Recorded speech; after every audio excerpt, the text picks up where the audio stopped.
Hello and welcome everybody to Skymetal, Valley of the Brain Collectors. We are around the camp of Varkhessa, Daeralei, and Mayenda.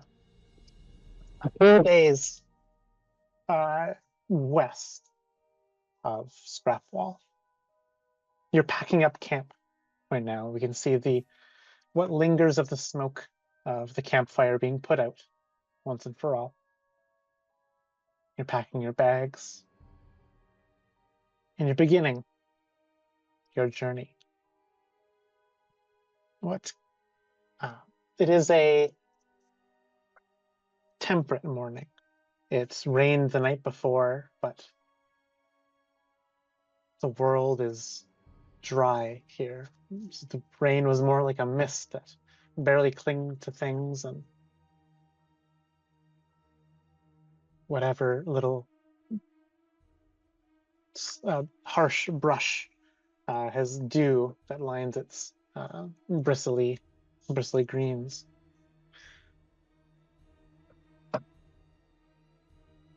A long journey is ahead of you. Daeralei, you've committed yourself to journeying to find answers, to find the neurocam of Cassandra deep in a treacherous location in the western reaches of Numeria, a place known as the Scar of the Spider. Now, as you are getting your camp packed and whatnot, this is the map of Numeria I have before you on screen here. You are here west of Scrapwall, and your destination is way down over here, the Scar of the Spider. Now tell me, what kind of path are you wanting to do across the land? Do you want to stop in at Torch? Stop in at Starfall? Go along the First Blade's path, a deep canyon in the earth? Do you just want to make a direct line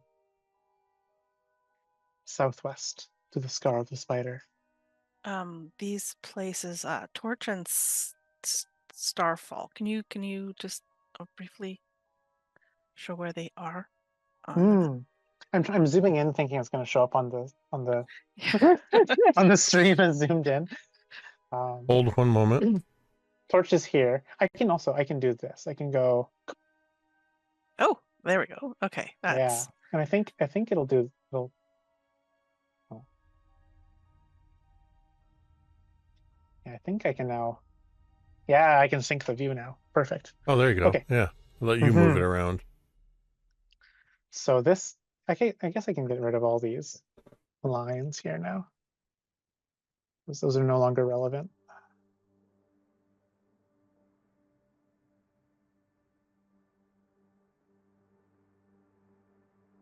So, here is Torch, where your adventure first began.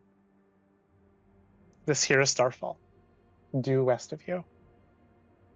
And way here, to the southwest, in the farthest western reaches of Numeria, is the Scar of the Spider, your destination. Okay, and so Starfall, what is Starfall known for? Starfall is the capital of Numeria. It is where the Palace of Fallen Stars is built. It is built into the side of Silver Mount, the greatest chunk of Starfall in Numeria. It is the seat of the Black Sovereign. It is the seat of the Technic League. Now that they have come to conquer Numeria. Now, while I do not want to get too close to the Technic League, I do have questions because of Captain, I can't remember his name, jerk-faced man, who said he'd meet me at the Silver Mount. But he said things that I now am intrigued by, and kind of maybe he might have some answers. Also, Starfall being as big as it is might be a good place to replenish supplies if we keep a low profile. So I'm of the mind to head towards Starfall and Silver Mount first, before then heading southwest to the Scar of the Spider. And I would definitely put this up to Mayenda as well, like suggested to her if she's got any trepidations or better suggestions. I can't really place it, but every instinct in my body tells me to not go near the Silver Mount, to not go near Starfall. It's like electricity upon my skin, the thought of it. Are these coming from you, or are they coming from Cassandra? No, Cassandra before me.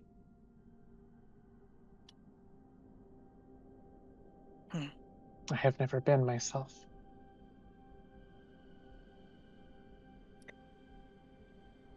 Remind me, it was Cassandra Lee that was being targeted by the Technic League, right? And not Mayenda? Correct. Yeah.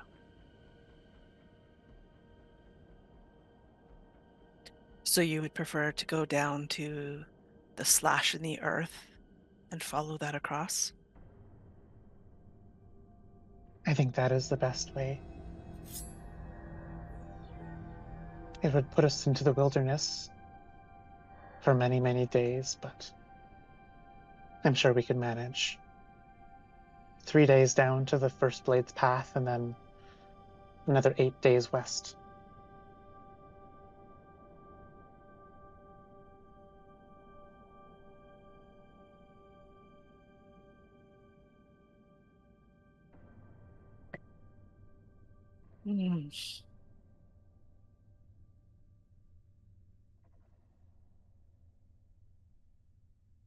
I also feel some trepidation going so deep into the Technic League's stronghold.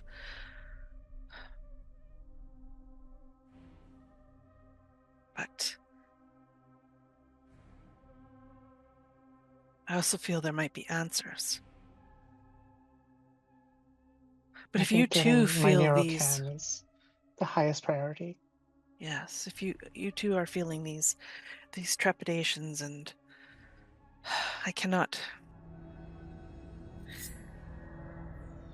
discount that.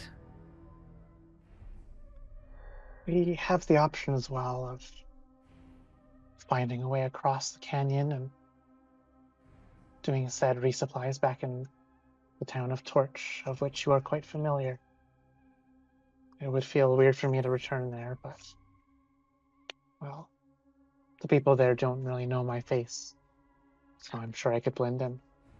Well, let's head towards the canyon as if we were going to go across, and then make our minds up at that point when we get closer to the canyon, whether we go straight west from there or try to get across it somehow. But Varkhessa, do you have any insights on their journey? The whole time the two of you have been having this conversation, once bedrolls and everything were packed up,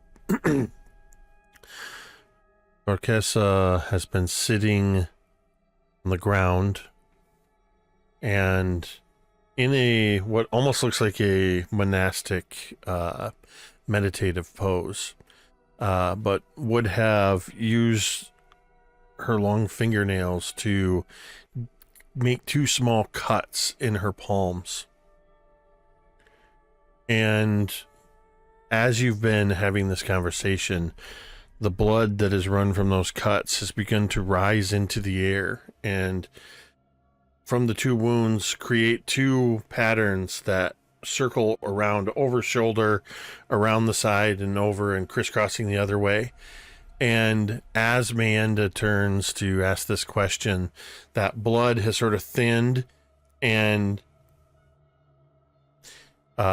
suddenly is absorbed into the mostly white, but white and red robes, creating a now scarlet covering over her clothing, as she has just finished casting mage armor on herself for the day.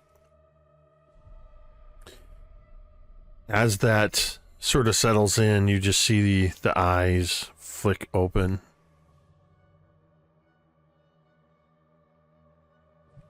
I will travel wherever it is that you decide is where we will go.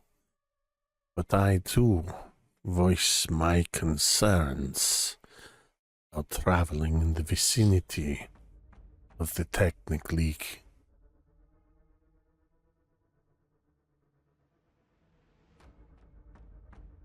And it's settled then.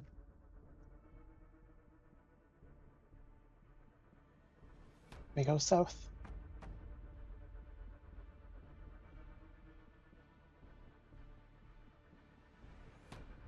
And so, the group travels south. It'll take about 2 days. Yeah, if you go... I guess, yeah, if you go to an angle here, it'll take you 3 days to get to the canyon. 2.5 to go if you go directly south. And so a day of travel is ahead of you. And in this day of travel, you cross across great stretches of Badlands. These steppes in the northern reaches here are high above, above the surrounding land. The eastern area, the eastern region is like this lowlands, and the western is these highlands, full of steppes and crags and great stretches of flat plains. Herds of aurochs linger in these harsh grasses. Birds of prey, vultures, fly overhead. Lizards scuttle between the rocks. As the heat of midday rises above you, this day of travel is uneventful, as you set again once more for camp, as the sun has dipped lower in the sky and you've retired once more. Is there any discussions that have happened over the course of this day? Or nothing of note, and you keep pressing forward?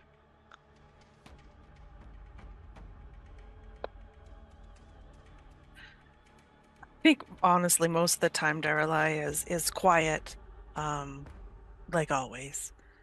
Doesn't have much to say. There's this new person in the party. Um, so I think, like, conversation-wise, she's not a conversation starter, but she would answer maybe questions that were asked. But I think once we set up camp, unless Varkhessa has something to do during the day, I think then at that point, Daeralei would uh, approach Cassandra Lee while we're Mhm. having our meal. Yeah, afterwards. She'll look up from her bowl and, "What's up?" she says, looking at you. She holds, like, she cradles the bowl of the stew, um, in like the crook of her arm because she's missing, um, like halfway up the forearm and higher. She kind of like holds it in the crook of her elbow and eats with this out of a wooden spoon, or with this wooden spoon out of this bowl.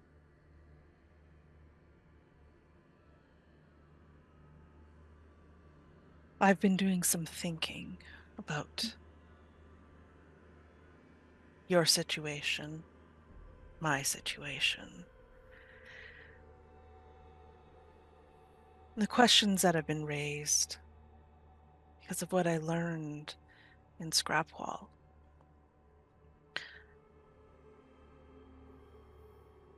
You did not remember anything of your previous life before Hellion did whatever he did to you. No, I don't remember. I remember him bringing me back to life. He resurrected me, treated my injuries, and took care of me. I remember nothing before that. Thing is, the thing that I have not told you is that I don't remember my life before Unity. You don't remember where you're from? I don't. Mother, father, I any must have had family? those things, but no faces come to mind, no names, no memories, no childhood Um, friends or how home, did nothing. how did you get wrapped up in all this anyways?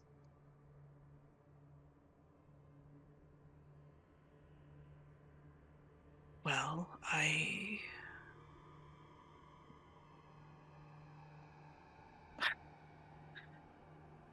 there's a lot I don't remember. I remember being on the lookout for you. Well,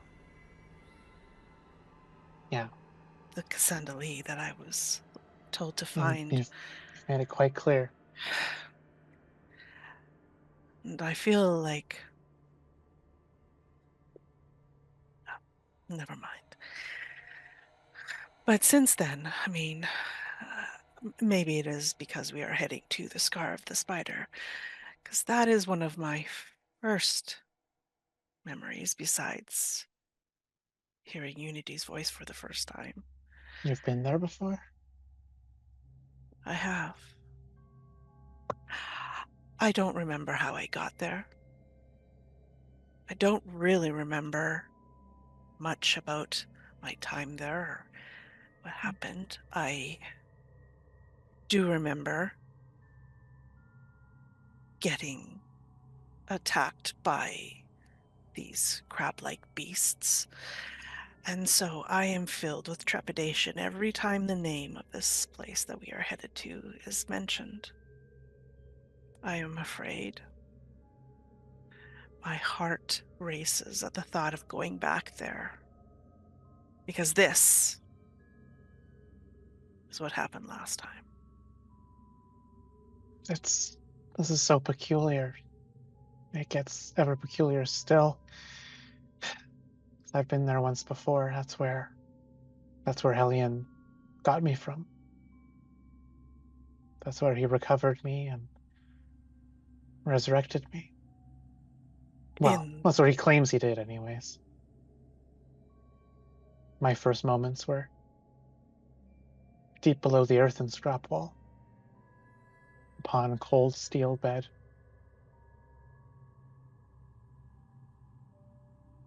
With a strange, red-skinned creature overlooking me, and that thunderous voice of his, hidden from view.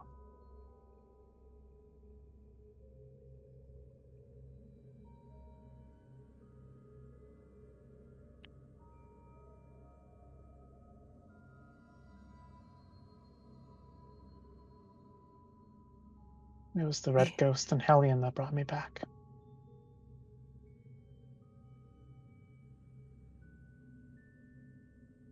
Correct me if I'm wrong. Did we meet the red ghost? You've never met the red ghost Okay, before. so it was Yeah, the necromancer woman that did. Okay. The only intel you have on the red ghost is you talked with that scout that like went into the red ghost's lair and went insane, and Oh yeah, the labyrinth. And the labyrinth, and her team got massacred, and she barely got out alive. Not to be confused with an actual ghost wearing red that you also met.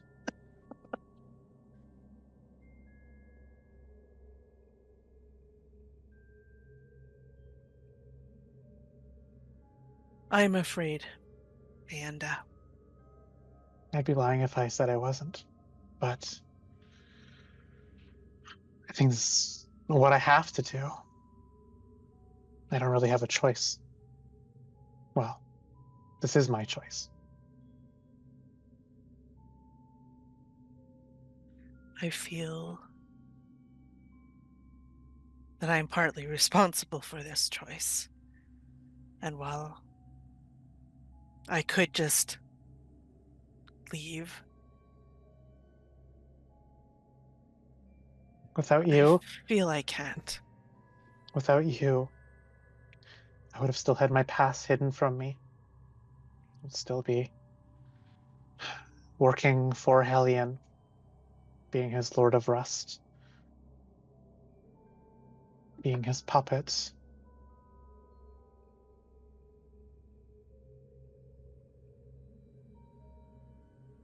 The irony of it, too. I know that he had his eyes set upon the scar of the spider as well. That would have been a different now.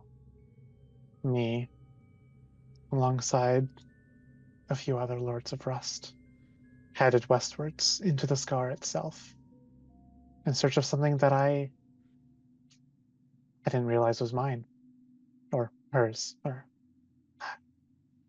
While I hard to am keep those not, straight. while I am not sorry that you no longer are under the thrall of Hellion and is one of his Lords of Rust, I do somewhat feel responsible for the situation you are now in. And so because of that, and because I too have questions, even though I am so very afraid of going back, I will go back. Every time I learn something, it just poses 3 more questions. I answer one of those, and 4 more questions still after that. Maybe this will be answers. I don't know. Or more questions. Always more questions.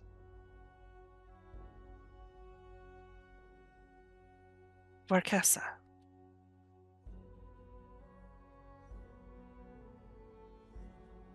Have you been to the Scar of the Spider before?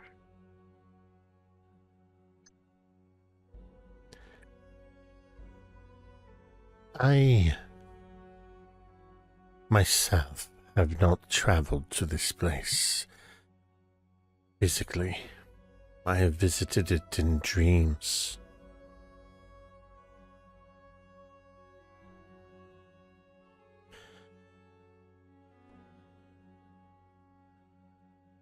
Was there more you wanted to know? Was there more you wanted to tell?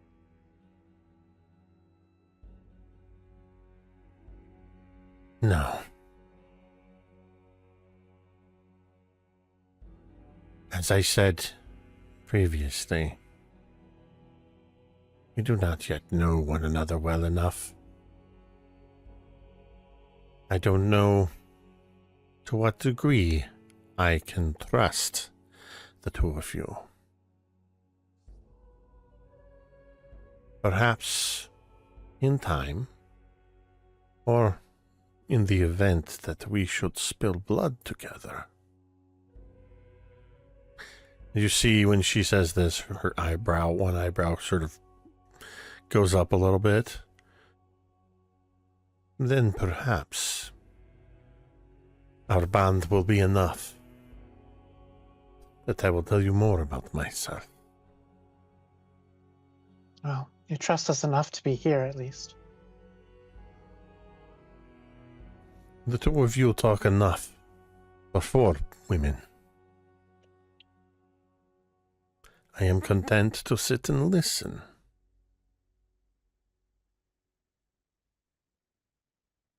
I will not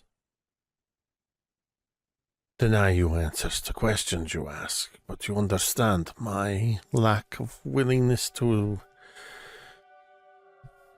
just give away information for free. Well, did you have family? It's something the two of us seem to have lacked.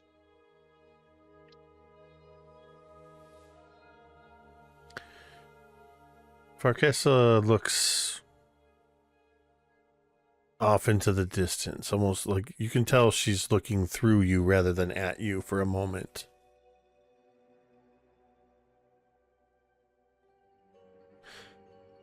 In the manner of speaking, I had family. I had sisters, but no children.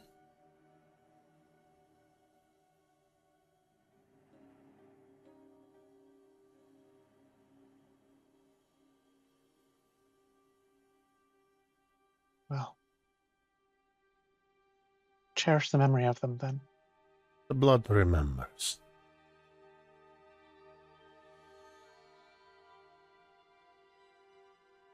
And she'll look puzzled over at you, Daeralei. Daeralei just shrugs. I'm glad at least she patched me up, but I'd be lying if I said that she doesn't confuse me a little bit.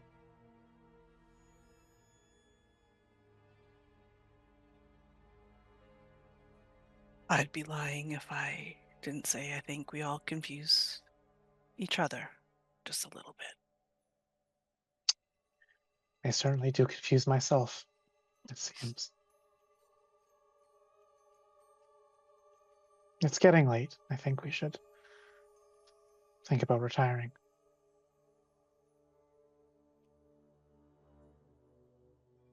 Go on. Go to sleep. I'm not yet ready.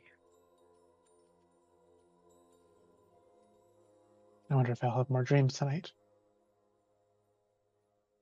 And she'll stand up off of like the log that she's sitting on and pack up the bowl. And she'll walk away to the rudimentary little lean-to that is her tent at this rudimentary campsite, leaving the two of you, Daeralei and Varkhessa, alone at the fire.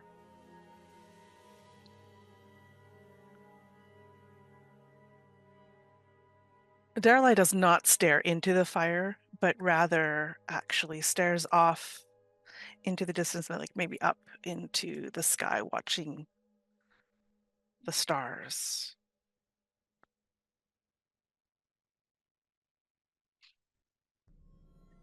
Can you make me, please, a perception roll as you look up into the night sky above you? Oh dear God. Perception.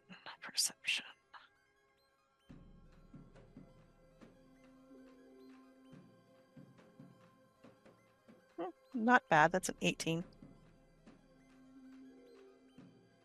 As you look up at the stars, it'd be easy just to glance at the night sky and see the twinkling little pricks of light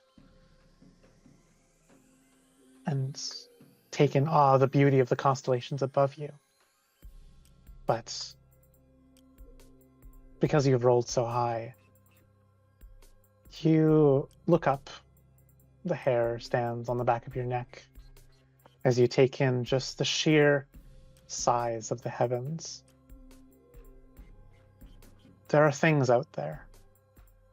You can tell, you can feel it by the twitch in the back of your teeth at the top of your skull.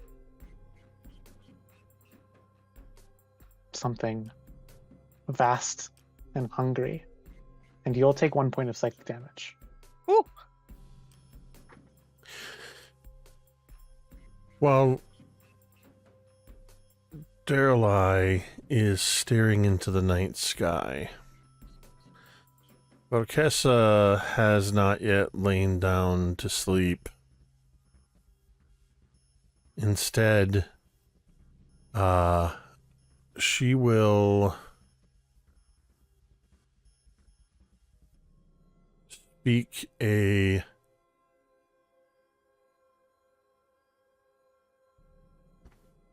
an incantation as she makes a motion with her right hand, and it's sort of, she's sitting on the ground, and her hand sort of drapes across her knee, but she makes this sort of almost skittering motion with her hand as she says, "Across the earth, my whispers crawl. My blood obeys my sacred call." And as the words finish of the incantation, the hand begins to dissolve into dripping blood, and until she literally has no hand left. The blood then forms into a blood red spider. And I have cast Creeping Touch, and I'm going to send this spider out for 10 minutes to, as far as I can, to basically do a perimeter skitter, listening and looking. I can't, it's basically very similar to a Find Familiar spell. I can detach my hand, turn it into a spider, and I can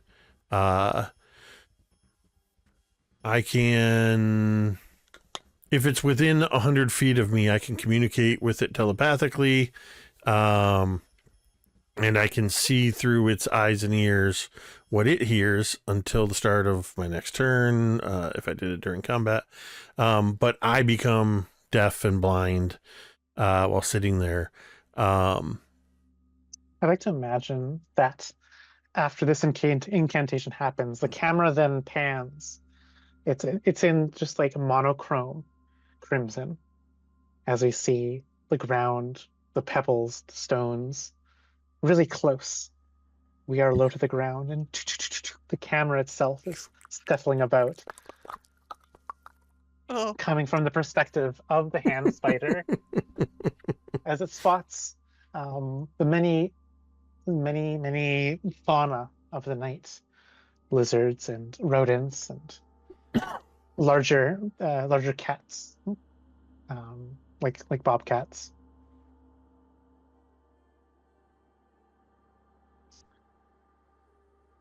But nothing beyond curious wildlife at this perimeter as you scuttle in the night. So after about 10 minutes, the Crimson Spider will return where my hand still sort of drapes, and I imagine the spider, as it maneuvers back into that same position, you just see blood begins to drip off of it, but it drips upward very quickly as it just sort of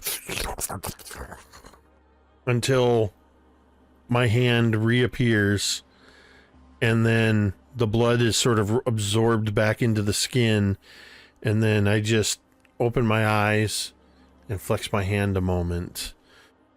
Satisfied that we're in no real danger, I will lay down and go to sleep.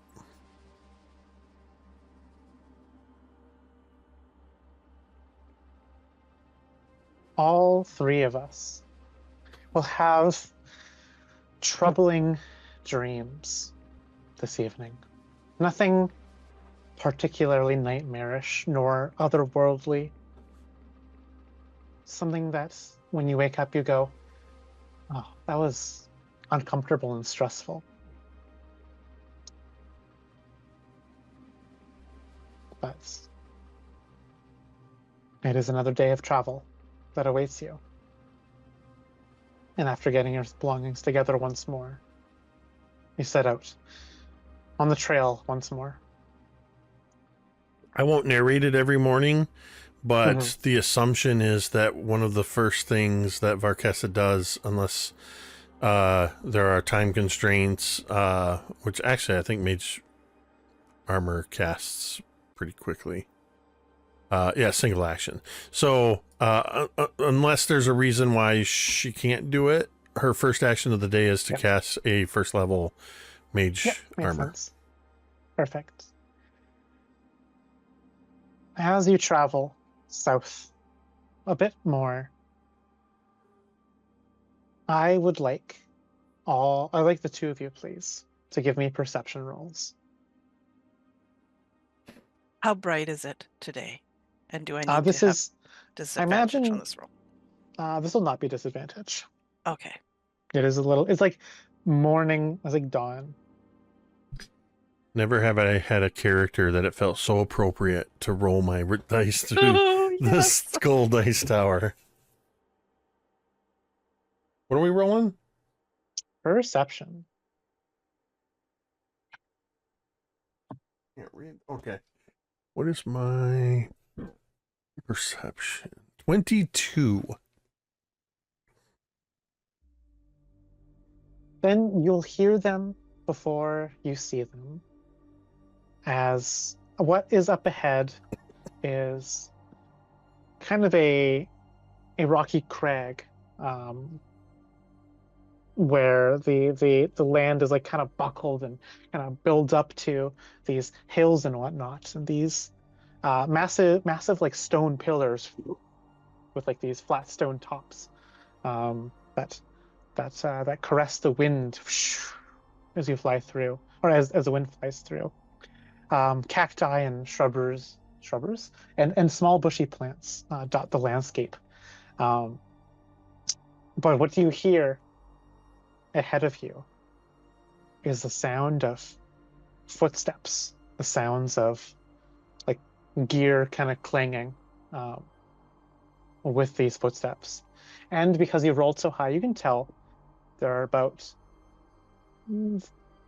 more than 5, less than 7 individuals kind of around the bend, so to speak, out of sight. Coming towards us, like the sound's getting louder, or? Yeah, the sound would be getting louder. Is there any place in this landscape for us to potentially hide? Absolutely. The ground is studded with large rocks and outcroppings and large cacti. Finding a place to hide behind is trivial.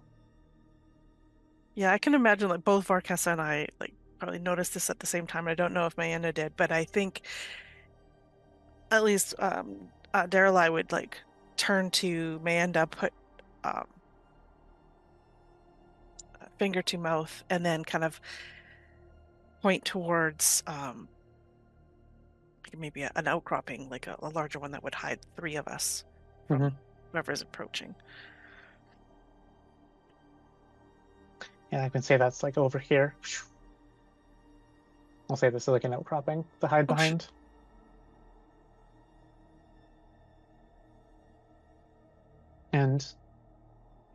Oh. Tiki. Albert link is in the chat. Thank you. For some reason it was not bringing up ours. Mm-hmm. Bringing up the extra parts. So now I would like stealth rolls from everyone who is hiding behind this outcropping. Okay. Just a You may note. do so with advantage. Just a note. I'm going to switch to the map screen here. The names are wrong. Apparently, I forgot to update. So I am not Yrsimagor right now. Stealth roll. Stealth roll with advantage. Stealth roll at advantage. I mean, the advantage helped, but not much. I got a 14. One moment. Okay. One moment. I need another set of bloody dice.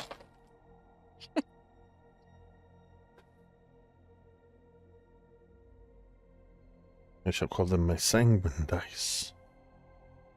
It should be 2d20s here. Okay. Oh boy.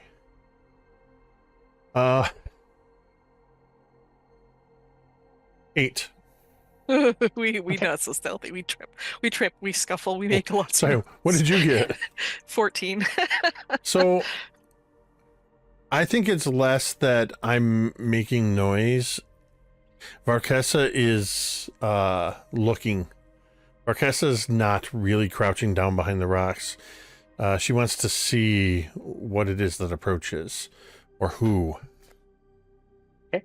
I am going to use this time as well to summon my packed weapon into my hand. Awesome. Varkhessa, you will see first because you are not really too interested in hiding, as you had said. You will see and hear a group of like cloaked, robed humanoids cresting the far side of this like crag, coming around the bend, so to speak. And you'll hear them speak in these like strange, ethereal, inhuman voices. Though they speak it in plain common. Did you hear that? One says. Another one says, I can feel her. She's close. She's here. And you'll see a group of 6 individuals.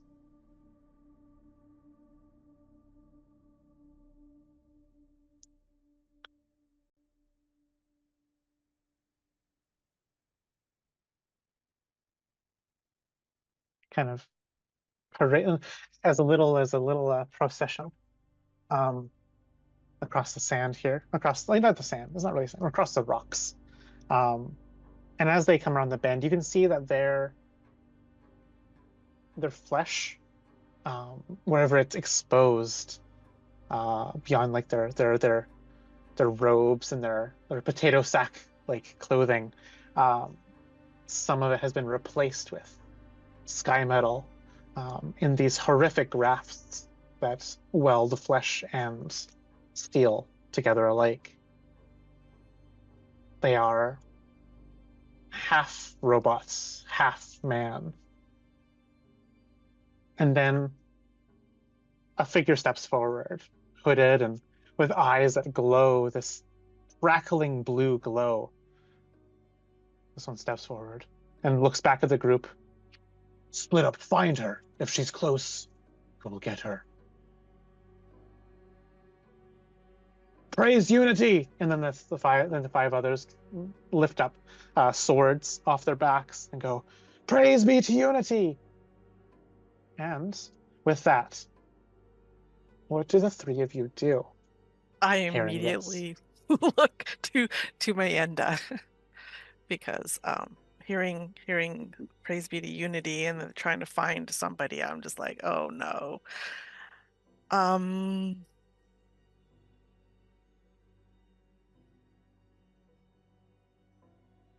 Does she look like she recognizes these creatures, these things at all?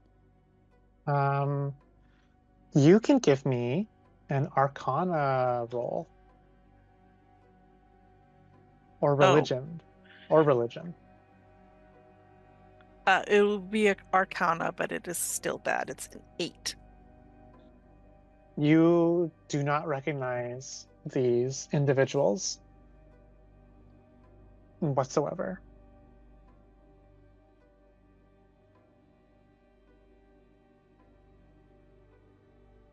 I whisper to, I don't whisper to Amanda. I do that thing in her head, and I ask her if she knows what these things are. She kind of like glances out from behind a rock. They look like, God, they look like they've been mutilated. Your bet's as good as mine. Are they Unity's forces? Is Unity even able to have forces this far out from Silver Mount? But Hellion said that's his weakness. Unity can't control things outside of Silver Mount.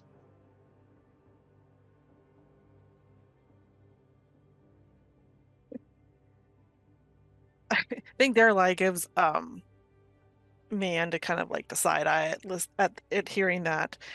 That's definitely going to be a conversation for later, I think. Is the look that she gives Amanda we gonna talk.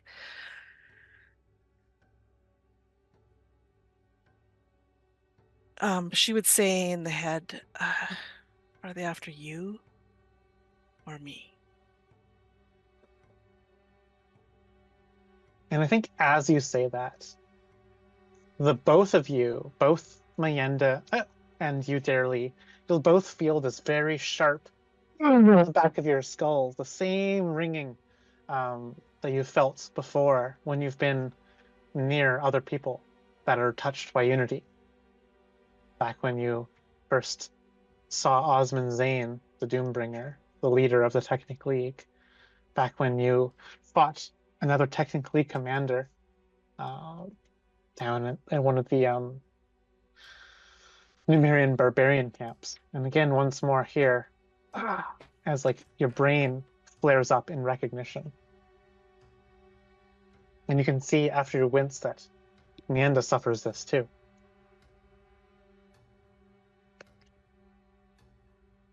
They're after one of us, at least, she says. So what do we do? They are enemies then?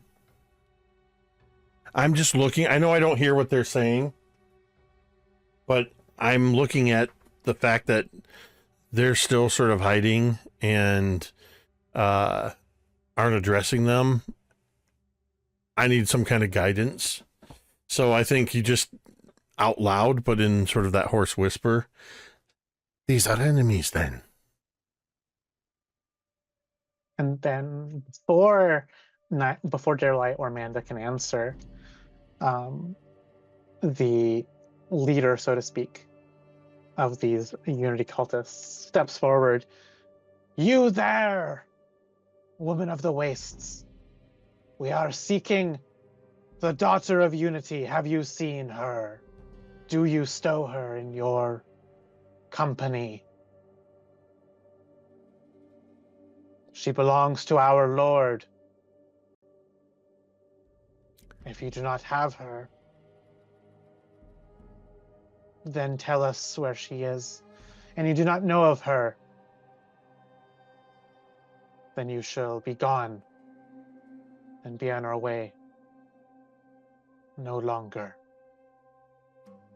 If you are looking for a woman who belongs to somebody else, then you are most definitely searching in the wrong place. I am not this daughter of Unity you seek, and therefore I do not know who it is you are looking for. You are looking in the wrong place. Then who is behind those rocks, then? I can sense her.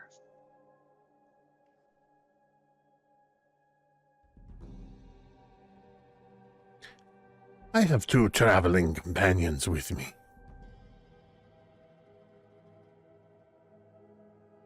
I must admit I do not know them very well. But I can tell you this.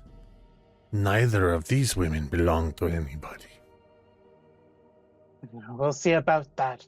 Stand them before me, and if they are not who I want, then so be it. You shall be on your way. Who are you that you dare give me orders? I am one of the many fingers of unity.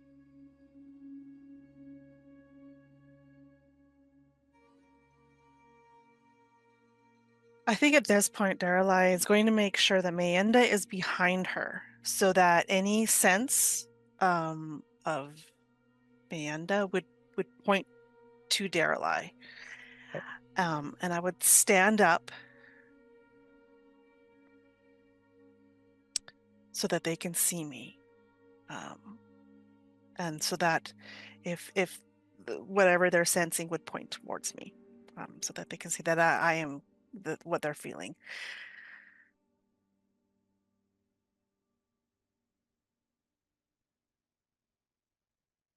I am who you sense. Give me a deception roll, because you are trying to hide something from them. Sweet. Okay, so what is the thingy that if we want to roll with advantage, we use a domain die? I think I would like to use a domain die at this moment. Yes, 1 domain relic to roll at advantage. Mm-hmm. Okay. Oh, and so 25. Ah, child of unity, step forward. Are you lost, child? We have come for you. You shall be lost no longer. I am not lost. I know exactly where I am headed.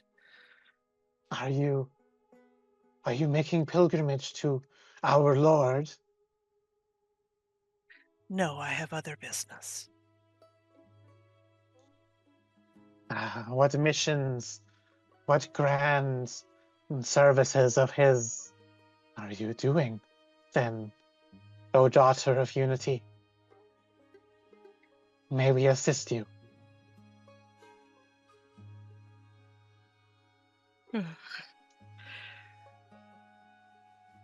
I am under a pact of silence at this moment. I cannot tell you the mission I am on. It is of utmost secrecy. But it takes me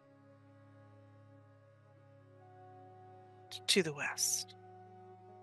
I am of your kinship, O daughter of unity. Behold, I am who I say I am. And he'll hold his finger to his chrome temple, and send out a psychic frequency to you. But it resonates, and it kind of, it is disharmonious in your skull. It jitters and rattles in your brain, in your gray matter. As I will need you to make a wisdom saving throw, or sorry, intelligence saving throw, please.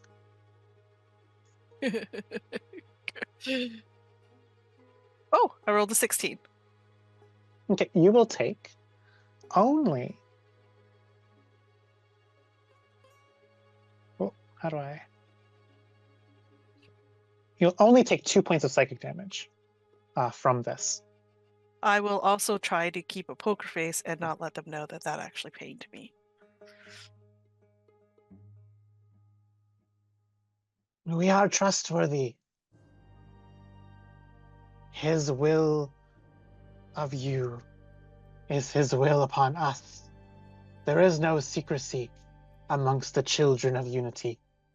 There is no need for it, for we are one.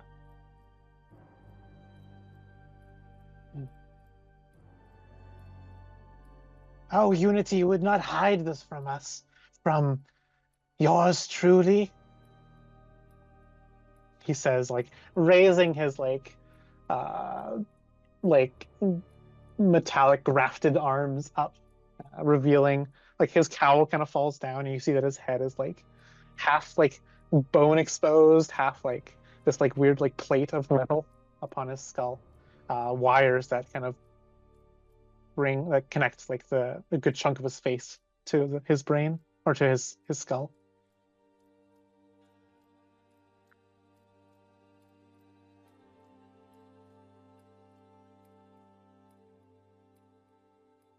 If that is so, and if you are here to assist me in my mission, then there is something you can do for me. Do for you. Do for unity. Yes. How may we assist unity? You may go to the Silver Mount and search out. I can't remember the guy's name. The captain. Osmond Zane. Osmond. Seek out Osmond Zane, for he has a woman in his possession. The Harbinger of Unity, yes. What does Unity command of us with the Harbinger?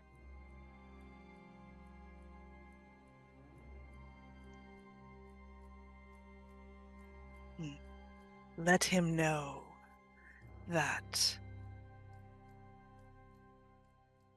forces move in Scrapwall that must be stopped. It shall be so then.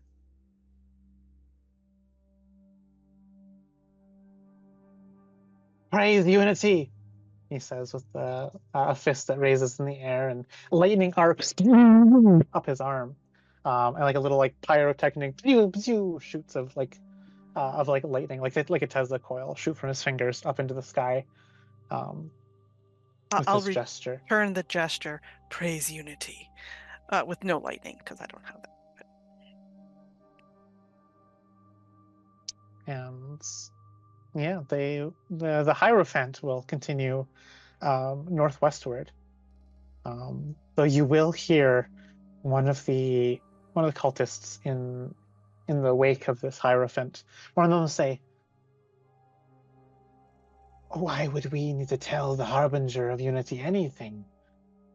Surely, if this is Unity's will, then Unity shall speak to him directly, no?"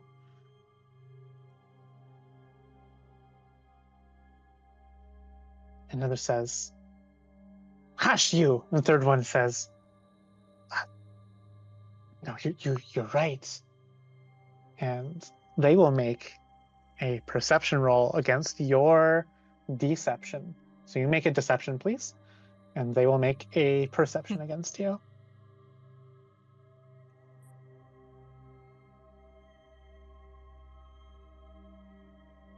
That's an 18.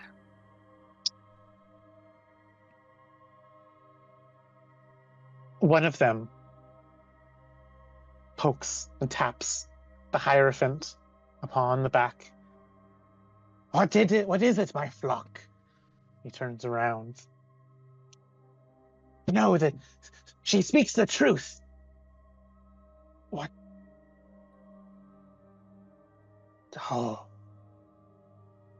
Oh, what a knave. I was wondering why there was no frequency sent in return.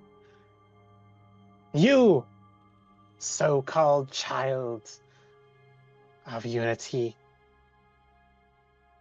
You are false, yes? Pray tell me then, how do you bear his mark if you are not his child? You speak of lies. As you have failed your deception roll.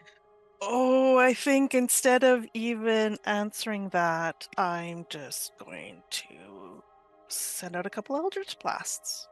With that, then, we will roll for initiative. Oh, good. Oh, that's a bad roll.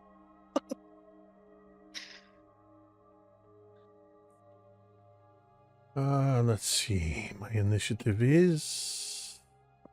How do I do this? I can just add all of these. Oh. Add to initiative. Oh. And then I go to here. Okay, so Varkhessa got an 18. Daeralei got a 7. Would I get the Eldritch Blasts off before initiative starts? No. Or okay. No. Amanda got a 14, and then I have 1, 2, 3, 4, 5, 6. 2, 3, 6.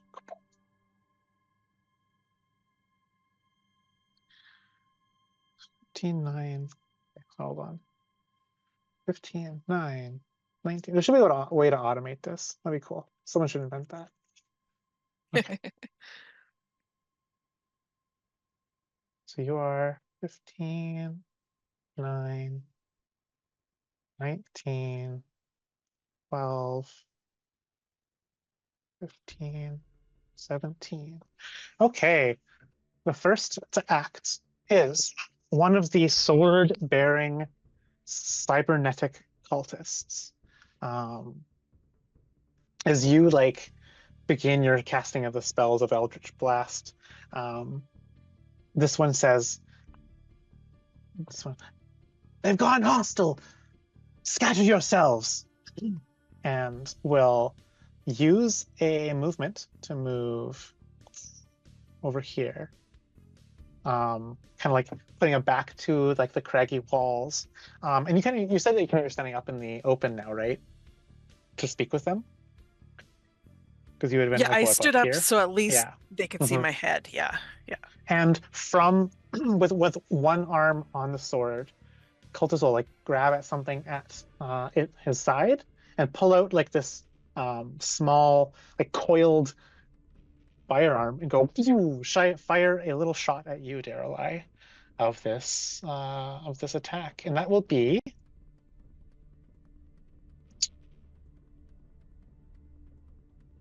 a 10 to hit you, which will definitely be a miss. Okay, that brings us to Varkhessa. It is your turn. Okay, just wanted to double check this from where I am standing. Okay. Seeing that the shit has hit the fan, I am going to make sure I got this right. I am going to take a single step forward. Mm-hmm. And as I do so, I turn into cloud vapor. Nice. And I reappear here. Ooh, okay. I'm using a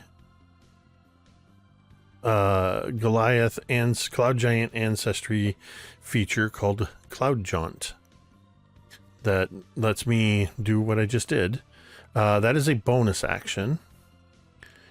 And then as I'm appearing out of this sort of vaporous cloud, I say, "The field is red, the harvest near. Feed me strength, and then their fear."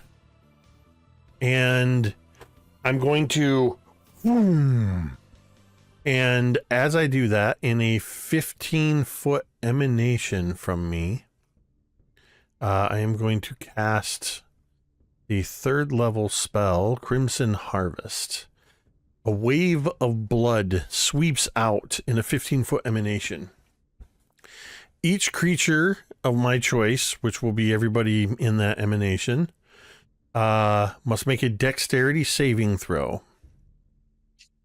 Or they are going to take 3d10 necrotic damage, or half as much on a save. What is your DC? It's like 15 DC or something? 15. Okay.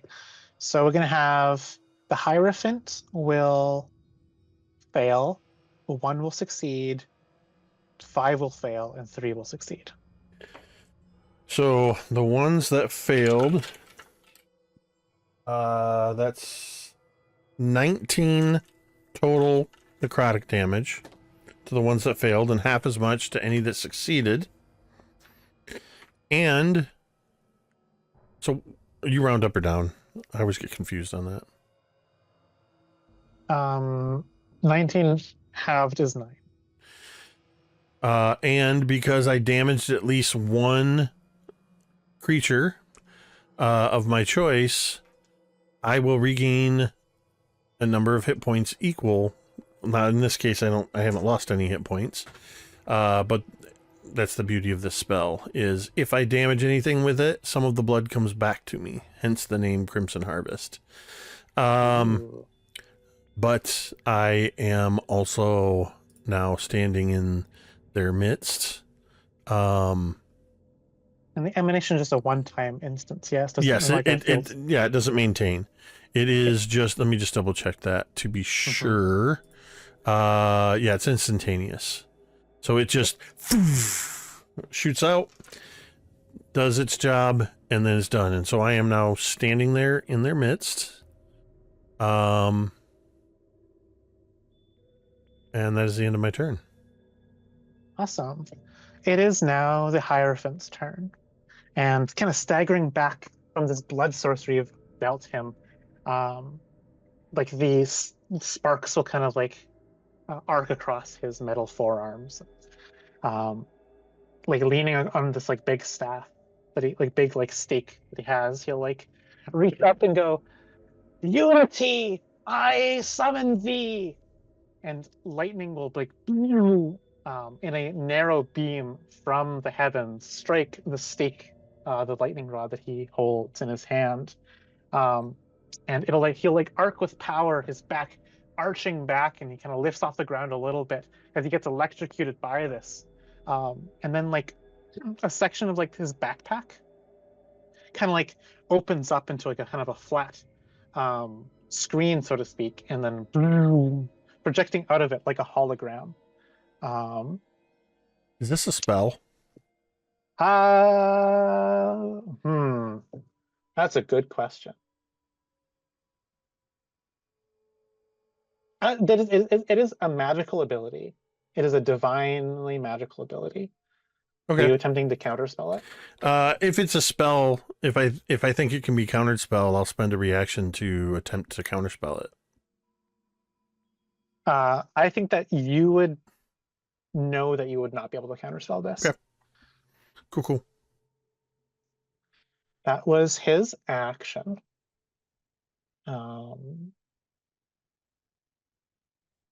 And he'll use the rest of his movement to run away. How far can he move? 30 feet. Back here. Oh, the reason why it's being silly is because I have it in sync view. There you go. Now you should be able to move around as you wish. Yeah. Let me add you to the initiative right after the Hierophant. Okay, the avatar of Unity. It is like a static lightning projection of this like tall, gaunt humanoid form composed of these like blue and orange, just like sparks and currents of electricity. It will then fly, floating through the air, diving not quite at you, Varkhessa, but into this cultist ahead of you.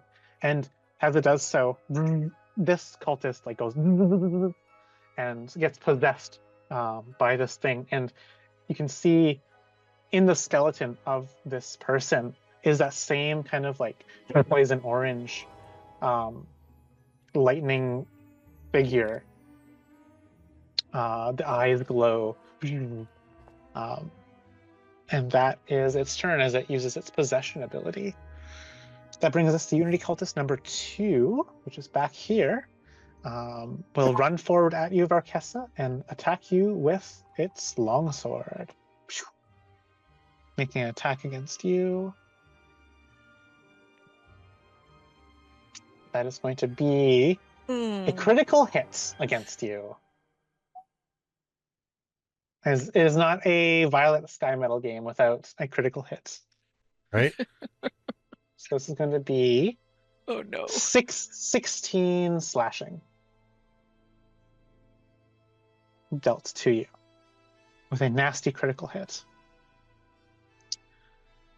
And bolstered by the Avatar of Unity. How do I put you behind? Okay.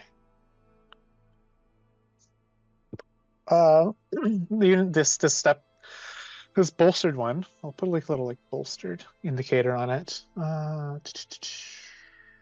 Condition, I'll do like cool. There's like an angel. All right, been possessed by the angel of Unity. Will like have lightning arc across the long blade that it has, and it will speak a voice to you, Varkhessa. I am Unity. I am the beginning and end of all things. I will be the one and only God of this world. All shall be one. All shall be my children. Behold your new master.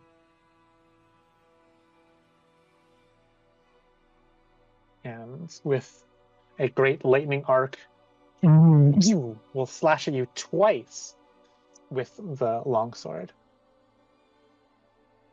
which will be enhanced.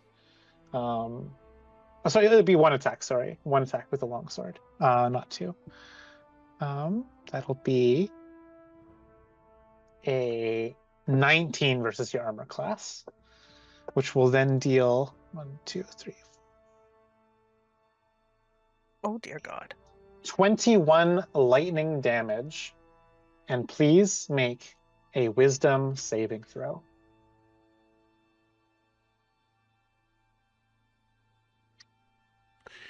Wisdom saving throw. That is cocked. That is...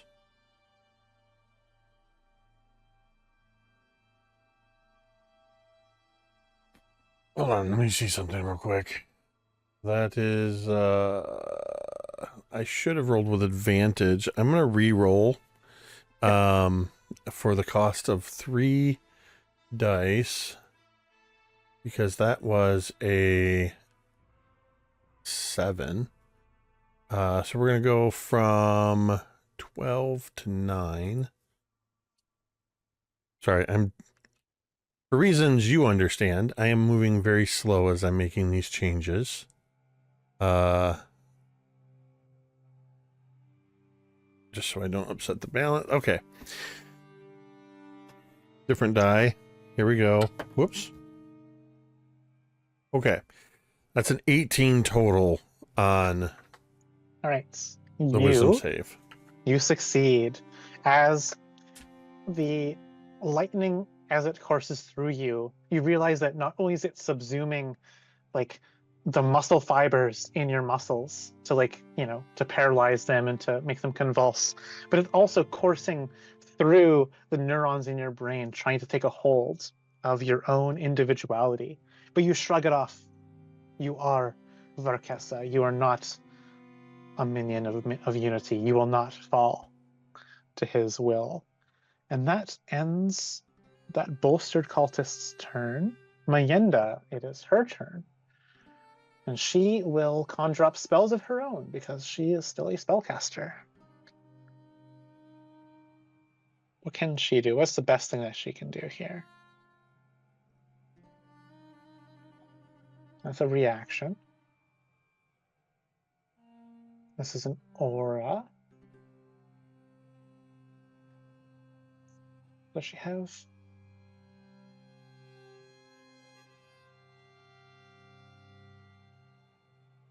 Yeah, I think she's going to.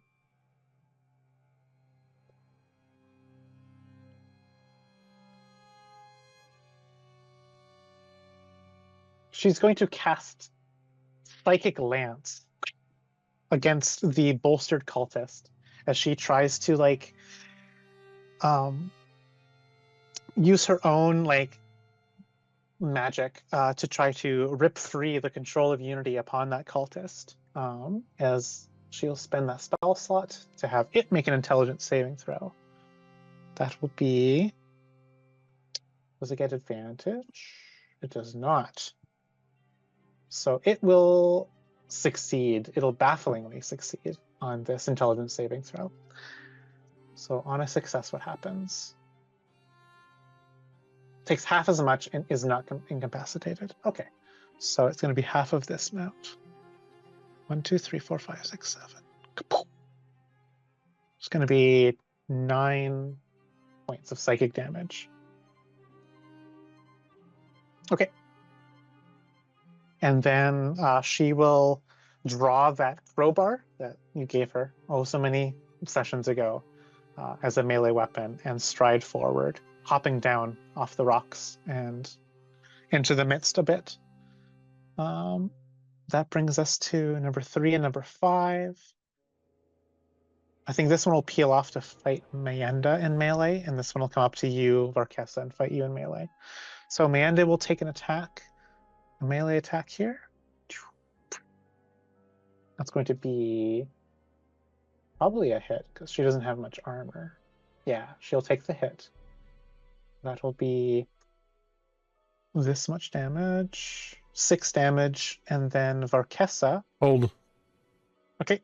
Come on. D&D Beyond's being weird. Amanda just took damage, yes? Yep, Amanda just took 6 damage. Sword attack.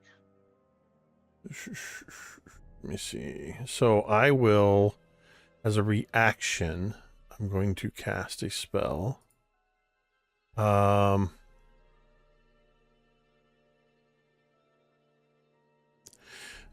am going to... seeing Amanda get hit, I will say... Oh, that's weird. I did not prepare a specific incantation for this one. Instead, I will say... The Crimson answers my call. I am going to cast the Devil's Due. Ooh. As a reaction. You absorb a measure of a creature's suffering and escaping vital essence.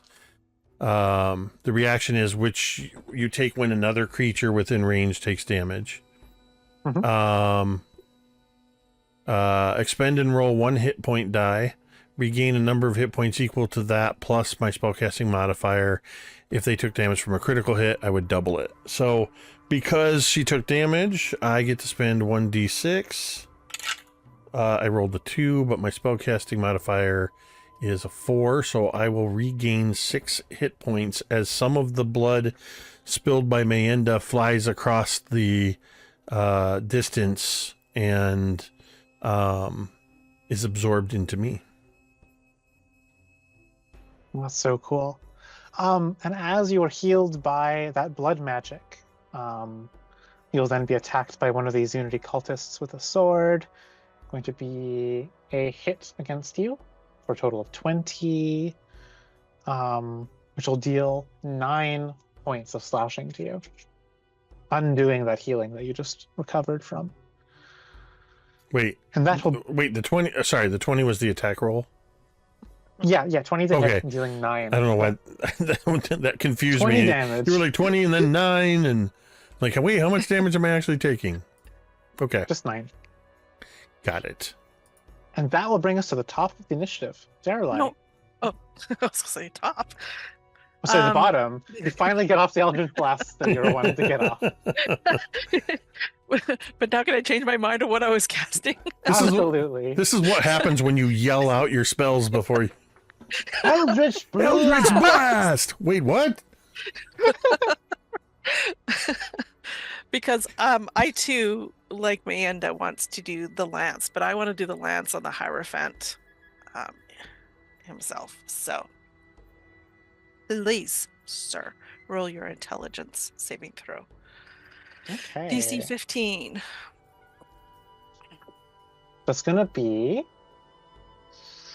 a fail. Yes! So you're going to take all the damage and be incapacitated till the beginning. Is it the beginning of my next turn? So you get to miss a turn. Till the start of my next turn. Yeah. So you're How much is this? 7d6s? 7d6s. Oh, I got a 6 and a 1. So a total of 25 psychic damage. I think I'm going to use my feat to take 3 psychic damage to do 3 more. So it's going to take 28. Describe for me, please, how your psychic lance completely obliterates and dispatches the Unity Hierophant. Yeah, so this beam of dark coldness, it's almost like a void of space, like shoots from Daeralei's forehead and completely envelops the head of the Hierophant as it attacks him. And for a moment he is shocked. His eyes widen, fully open. His mouth opens in a like scream that you cannot hear because there is no sound in space. And we watch as his eye, oh, sorry people, this is going to get graphic. His eyes bulge and his entire head just kind of explodes. You pop his head as it bursts like a ripe Like a melon, bit. splattering gore upon the hungry sands around him. Very fitting music as the jazz sets in. Yes, it. As that was your action for the turn. That was my action for the turn. I am going to stay put. I like where I'm at. I unfortunately can't do anything else this turn. Yeah, so that is me. All right. Unity Cultist number 4 down here will again take another blast at you with a pistol, with a little blaster pistol. Do I have cover? Do I have cover from him? I can say you could probably use your movement to get cover. Absolutely. Yeah, then we would do that. Cool. That'll give you a +2 on your AC. However, he's still got a 22 to hit. Okay, so he still matches. Yeah. So that's going to be 10 points of force damage from this blaster. Boom. So I would like to. Okay, I'll take the 10 points of blasting damage. 10 points damage, but reaction, hellish rebuke. So It's dexterity save. Oh, that's a natural 1. Okay. Does not matter what save it is. That is a fail. So he is enveloped in I guess the cold flames of a star, and he's going to take 5d10 damage. Goodness gracious. He's going to take 23 fire damage plus 3 psychic, because I had that feed up. That's 26 damage. Yeah. You obliterate his hit point. Obliterating his hit point pool, however. That was his turn. I think actually, upon getting blasted by your magic, we'll probably run here and likewise take cover from you. So now you have cover from each other. Varkhessa, it is your turn. Can I catch all 3 of those cultists in a cone? Now, how big is the cone? Say, I think it's 15. Let me check here. My cone is...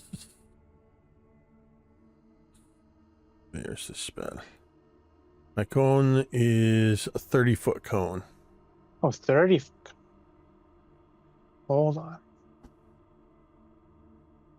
All right. Let's see if I can angle this in such a way to get all 3. Looks like I can, yes.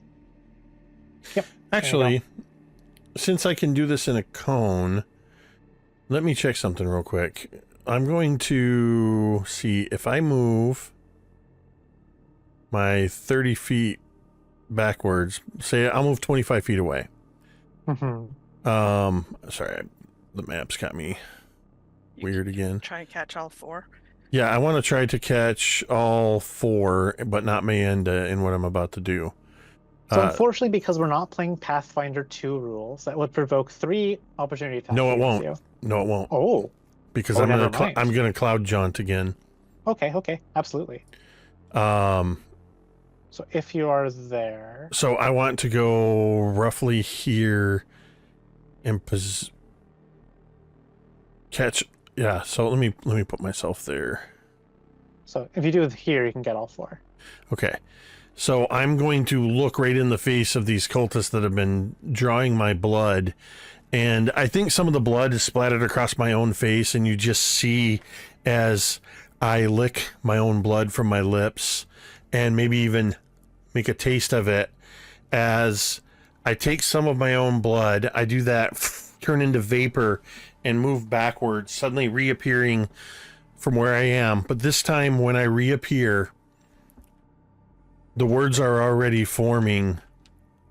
My ancestors ruled the sky so I can make my birds fly. And an explosion of crows flies out of me. I am casting Murder of Crows. Oh, I love the name. And they are going to fly directly at those 4. And they all need to make a dexterity saving throw, DC 15. They will take 5d6 force damage on a fail, or half as much on a success. And if they fail, they are blinded. Cool. All of them fail except for the one on the far right-hand side here. Okay. So the failures... Oh, I also have, because I'm a sorcerer, I can expend a... I have Empowered spell.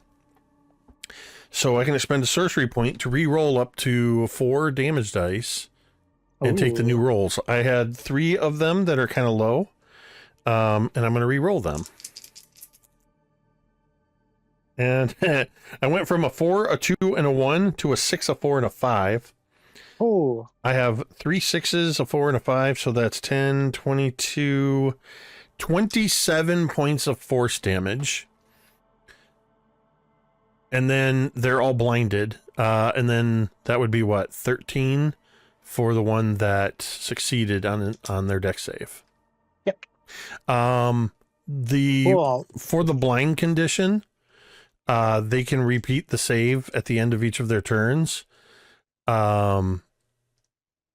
Which will end the effect, as will it end the effect under a different condition that I will let you know if it happens. As you dispatch 2 of the cultists with this Murder of Crows, one of which was the bolstered possessed one. That's what I was hoping for. As the possessed one dies, again does like kind of like the back arching thing as like the ghostly ephemeral lightning angel emerges like from his face and depossesses him and stands before you in the quote-unquote flesh. So these 2 of them died. One of them is blind, the other one is not blind. Okay. That was your turn, yes? Bonus action to Cloud Jaunt. and then cast a spell, which, by the way, not that it matters, that was a 4th level spell. Yeah, I have nothing else left to do. I mean, I could physically move, I guess. As a matter of fact, I think I will physically move, since I used magical movement. I'm going to. These are like a rock outcropping where Daeralei is. It's just difficult terrain. Yeah. Well, you can use it for cover if you want. Yeah, because what I'm going to do is I'm going to run over here, and I'm going to crouch down low, and start assessing my own damage because I am very wounded. That is the end of my turn. All right. The Avatar of Unity, a crackling lightning creature, will stride forth and like soar through the air and bolster Unity Cultist number 3 with a possession just like the first. And that'll bring us to Unity Cultist number 2, who's blind. Probably blindedly will be like taking a few steps forward, like throwing their sword about, trying to hack at the birds that are assaulting him. And will not be able to do anything else with his action because he is blind. Is it repeat at the end of his turn, right? Yes. Okay. When the cultist is bolstered, does that have any effects on them mechanically, like regaining hit points or anything like that? No, it is just a possession effect. Yeah. That basically lets the avatar act through the creature, using that thing's hit points as its meat shield, basically. Given the nature of my class, I'm going to be paying attention to when our enemies are bleeding and when they're healing from those wounds. Oh yeah, you've not noticed any healing being done here so far. Excellent. Okay, so you got a 3 on the roll, which will not. That's not unblinding at all. So it's now Mienda's turn. And Mienda's going to simply, because there's 2 creatures near her, going to simply cast Word of Radiance. Just like this, kind of with a grand gesture, send out a wave of divine energy to blast her 2 foes that are adjacent to her, as they will both make con saves to resist her might. There's going to be 2 successes, so they both resist her magic, taking nothing from it. And now it is the bolstered cultist who will attack Mienda, since she is right there, using again that kind of glowing lightning sword, arcing through the air unnaturally fast. Ooh. And that is going to be a 23. And as the blade cuts into her, okay, she's not taking too much damage here. 21 damage. Ouch. She's bloodied. As the sword bears down upon her, the voice of Unity speaks out through this individual. Cassandali, my daughter, is that you? And with that, the kind of the electric face of the avatar of Unity begins to kind of pull out of this cultist and begin to try to possess her, as they are now kind of in this weird divine grapple happening. Daeralei, it is your turn. So this voice that we're hearing from this avatar, does it actually sound like the voice that I've heard of Unity? Or does it sound like a... Yes, it does. So it's not a distorted version of it. It sounds like just... It sounds like him, absolutely.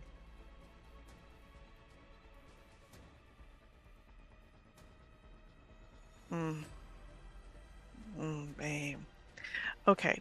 Having seen that it hops from body to body as his body falls, and I would have heard that booming that he said to Mayenda. Absolutely. Absolutely. Okay. I do not want to end that cultist number 3 at this moment because I fear for Mayenda if that happens. So instead, I am going to Eldritch Blast cultist number 2. Okay. And second Eldritch Blast will also go there unless he falls, in which case I will try to do the guy hiding. Okay. Yeah, it'll be an advantage against number 2 because of the blind condition. Oh, that is sweet. I like that. Okay, advantage and roll. Oh, I got a nat 20. All So right. what? That'll be enough to dispatch it. So I think that you do double I do- digits of damage. Yeah, I do 2d10 plus 4 on just a regular, so. Yeah, so that'll be 24 plus 2d10. So go ahead and, if you want to roll that damage, you can go ahead and see how big the number goes. But you can go ahead and describe to me, please, how this singular Eldritch Blast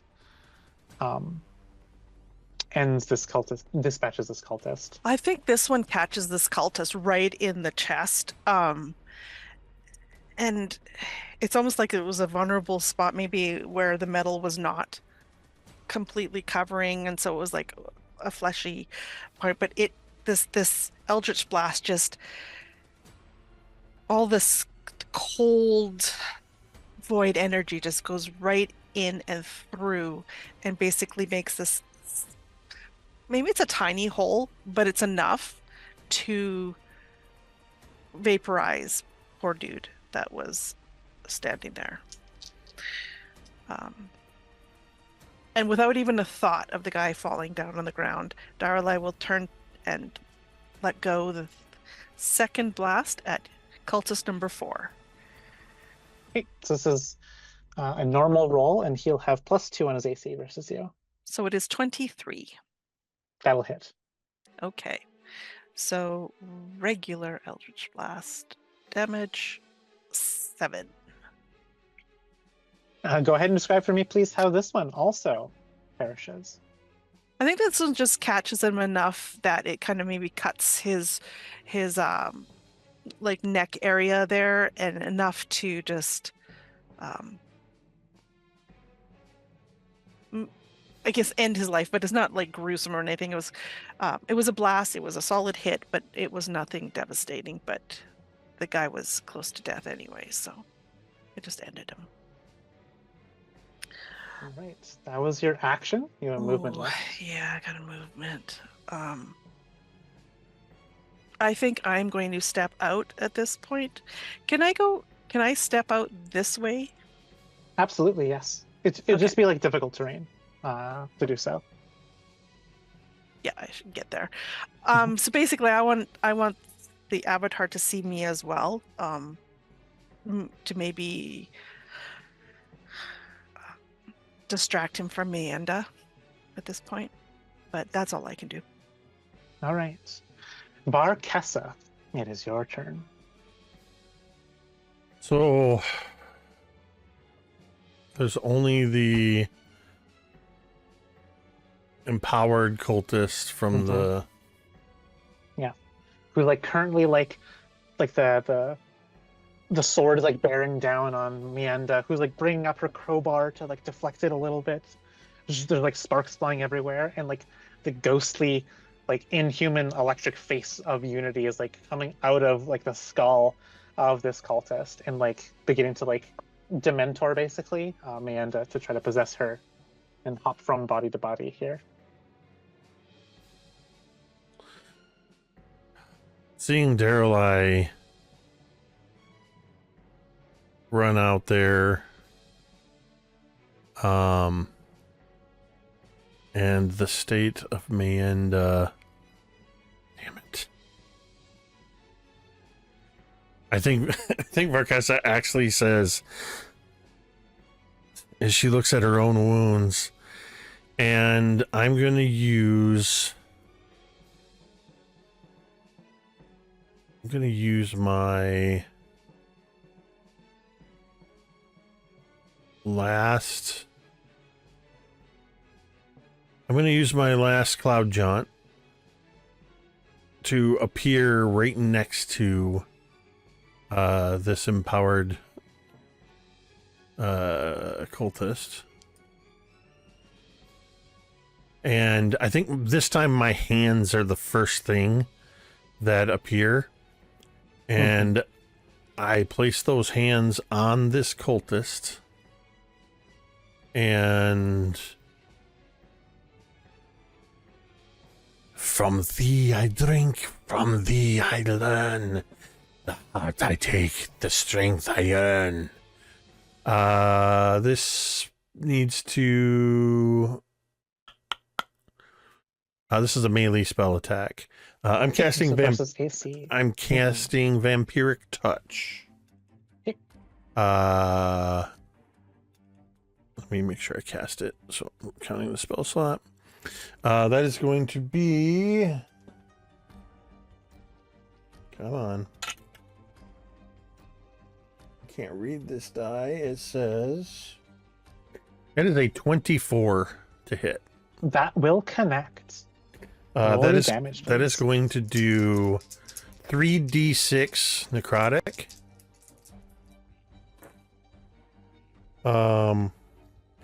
And I'm going to use a sorcery point to wait. Let me yeah, I'm gonna empower that with a sorcery point to re-roll damage dice. Re-rolling 2. Went up to a 6 and a 4. So that is 16 necrotic damage, and I will gain 8 necrotic, or sorry, I will gain 8 hit points from that. As you suck the life force out of the community cultist from teleporting next to him, this by depleting this husk, so to speak, the avatar of Unity is forced out in the open once more. Next to you. There we go. Standing tall in the sky. It's actually probably not quite this big. It's about that big. And will like emerge from the cultist and then kind of like do a little like Lives twist in the air and then dive back down to continue the attempted possession upon Mayenda. And that was your bonus and your action. Yeah, and anything else? I'm not going to move because that will it's to a creature you can spend. Oh, I have so many things with this class. I've just got to remember all of them. I'm trying to find. I want to make sure I mark off that last cloud jaunt. Yeah, I think all that I have left is movement. I'm not going to move away, so that's my turn. It is the Avatar of Unity's turn, and it will use its action to try to possess Mayenda. However, Mayenda will try to resist and is not a willing host, so she gets to make a charisma saving throw to try to resist this. That is a success. As she's still able to... I am not Cassandra, she says, and I am not yours. You are my daughter. I will have you. And you will return to me at my side once more. You think you can flee from me? I think not. And that will take us to Mayenda's turn, as she is able to shrug off and push off the Avatar of Unity's possession, as she will try to kind of toss it aside a little bit to get free, kind of pushing herself free. She'll use her action to disengage and use her movement to move, as she will move back here. Getting free. And she'll say, ah, shit! And she holds her temple from the psychic damage that she took from the attempted possession. And that will bring us to Daeralei. It is your turn. Yeah, I'm conflicted because this sounds like, the person that's giving me power.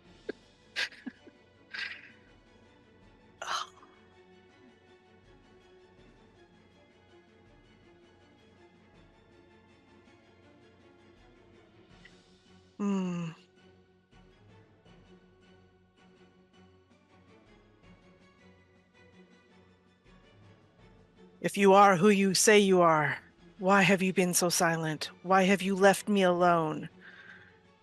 Why are you attacking us?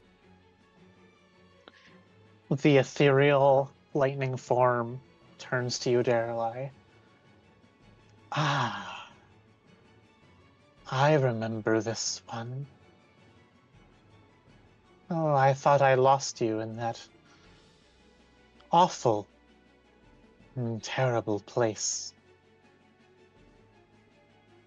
Did you miss me, O child of mine? Did you miss my warm embrace within you? Fear not no longer. And it'll hold like a lightning hand towards you in a soft gesture. You can join me once more. You can be alone no longer. I will be with you. I will take care of you.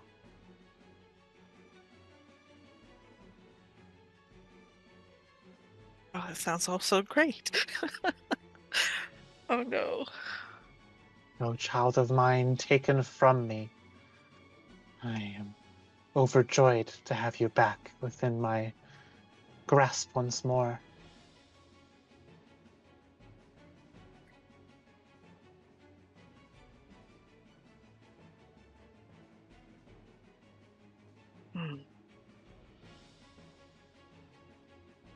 Do I feel like if I touch this creature that I will be possessed, or at least that they'll try to possess me? Is that I'm trying to, I guess, do an insight check on this. Like, is that You can, what I'm? yeah, give me an insight roll. 16. You can tell that the attention of this thing is now on you, and it's like starting to do its like slow, gentle, like unassuming walk, like kind of floating in the air, like towards you in a non-threatening manner. And yes, by it like reaching out to you, you imagine that it wants to possess you. At least try.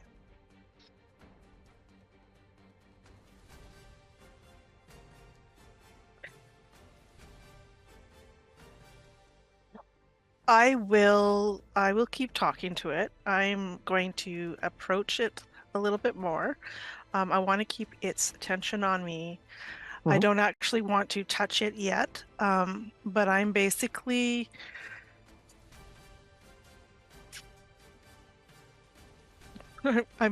leaving it up to Varkhessa because I'm going to yeah, like I said, I'm going to distract it. I want to keep its attention on me for as long as I possibly can by talking to it, asking it questions like why it left, why did it abandon me? I did not abandon you, my child. You were taken from me. You were lost to me. Oh, how I grieved. For I thought you perished, but to see you before me, I am elated. Elated beyond all things. To be united once more. This is a beautiful day. And you will help me, yes? Unite me with my daughter, Cassandra, as it'll point out electric finger towards Mayenda, 30 feet away. We can be together once more. And unless you do anything, you're not taking any actions, right? No, I'm You will keeping then its. move. Yeah, we're just doing this You move to conversation. Varkhessa. Varkhessa, you see an opening. What do you want to do?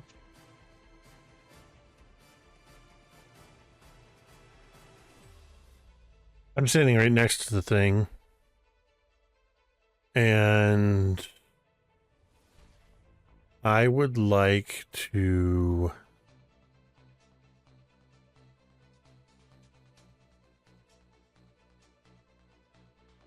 The blood remembers every sin. I speak and sorrow blooms within. I am going to reach out and touch it. And cast Inflict Wounds at 3rd level. Okay, perfect. Give me- Assuming nothing bad happens to me. It would have to Nothing make bad a... happens to you. It would have to make a Constitution saving throw, unless there's something else superseding that. Is it a con save or is it an attack roll? No, it's a Constitution saving Ooh. throw. Okay. That is going to be a total of 12. My DC is 15. Because I cast it at 3rd level, that will be 4d10 of necrotic. So that is going to be... Where's my other d10? Right in front of my face. That's a good one. That's a good one. That's a good one. I'll expend a sorcery point to re-roll that one. Took a gamble. It was lower. That is 10, 19, 20, 21 necrotic damage. And I want to use a feature that I forgot that I had. I have something called a blood well. Ooh. It is a reserve of energy that can only be used when it is filled. And it is either filled during a long rest or when a creature takes 10 or more points of damage from me. Which that's happened more than once in this battle. It allows me to add a D8 to any healing or damage roll. So I'm going to take that 20, what did I say, 21? Turn that into a 28 points of necrotic damage. 7 more. Yep. Oh dear.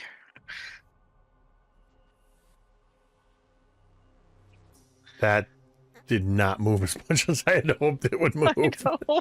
Me too. I was like, no, that is not I think good. there's this moment of Varkhessa casting this spell and pouring all of this necrotic energy in, and then seeing how relatively unaffected this thing is, and just kind of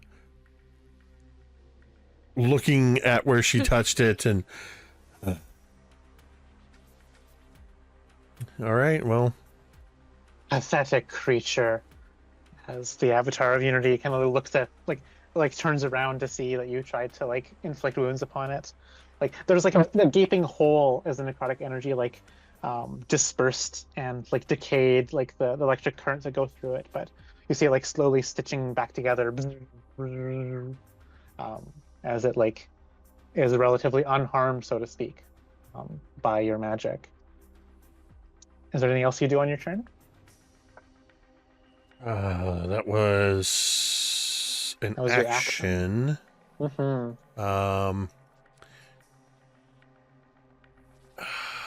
I don't know how big this thing is. Looking at it, it's a large size. Yeah, it's a large. It hovers about 5 feet off the ground.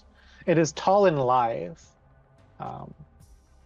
So it's like, it's probably about, it's 10 feet tall, like, 2 feet wide kind of thing.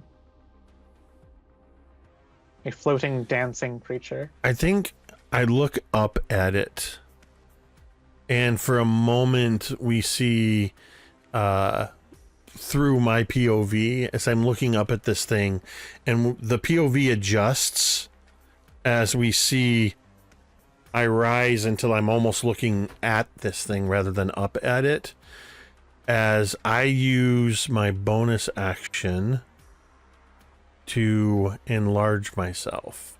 As a Goliath, Ooh. I can activate large form once per long rest. It does give me advantage on strength checks and increases my speed by 10 feet for 10 minutes. So I am now large. And I imagine there's just this to Mayenda and Daeralei. It literally just looks like somebody casting a large spell on me. As she doesn't really get more muscular. She's very, thin and wiry, but she gets taller and bigger, and she's now matching size as much as possible with this entity. That was a bonus action. I do not want to draw aggro on this thing, so I'm going to stay put. Well, unfortunately, you have drawn a bit of aggro. You pathetic biotic thing! As it comes and turns around and will like swats you with a backhand of divine electricity. As it will make an attack roll against you, Varkhessa. However, that will only be a 10 to hit, as you are able to dodge out of the way. I would like to, unless it would cause me harm to do so, in my new enlarged form, as it goes to backhand me, I would like to just raise my hand and block that backhand. Ooh, I like it. Yes. You can feel your like skin go numb, like where it's in contact, but otherwise you have no adverse effects. But you can like hold, and you can feel the electricity zipping across like the small little vellus hairs upon your arm, like static. Excellent. But you are unharmed by doing so. And that was its action. And then that'll bring us to Mayenda. Mayenda will come out to you, Daeralei, and say, Daeralei, what are you doing? Like commenting on you, like standing so close to it. Get back!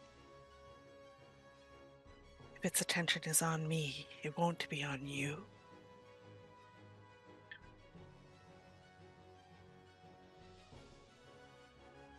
And she like nods at what you're she's picking up what you're putting down basically. And she'll look and see that it's being contested a bit by Varkhessa, who's holding it off, and she will cast a spell upon it. She is going to cast Bane upon it to try to give it a curse. So it'll have to make a charisma saving throw. It'll fail, so it is now baned. It has a negative D4 on all attacks and saves that it makes, I believe. Yep, all attacks and saves has a negative D4. Where is a Bane? Is there a good Bane here? Cool. We'll say this one is Bane. All right. That was Mayenda's action. That'll bring us to Daeralei. It's your turn. I try to, again, get its attention. Why do you forsake me? Why do you turn to another? Am I not good enough? You understand, child of mine. My flock is ever-encompassing. Every creature that walks this earth, this puny planet of yours, is of my flock. I regret losing you, O child of mine, and I will not lose you again. It says this in a calm, reassuring manner, despite literally like grappling with Varkhessa, trying to just like rip her in half, so to speak, but she's like holding off and holding it still.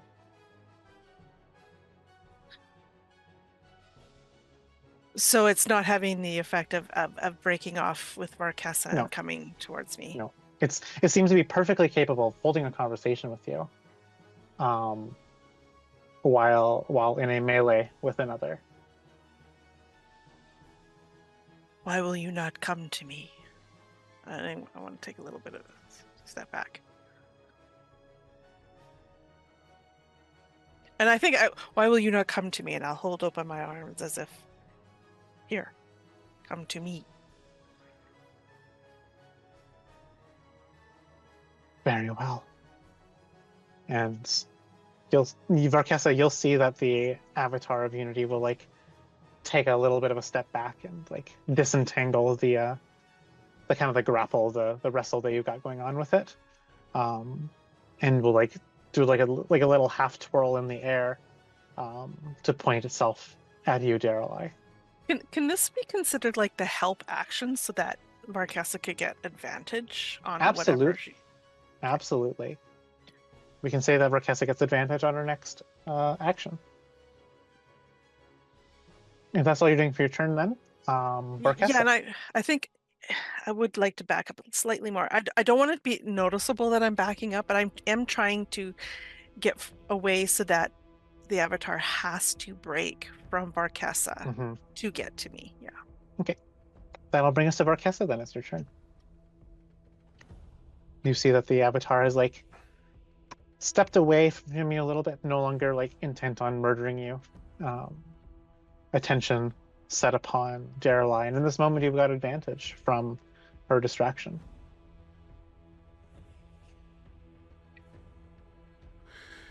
I am going to use my innate sorcery. And I think it manifests as my sort of red tattoos across my Goliath body, my pale Goliath arms and neck. Those red tattoos suddenly grow an angry red, looking like they're freshly made tattoos, and they begin to weep blood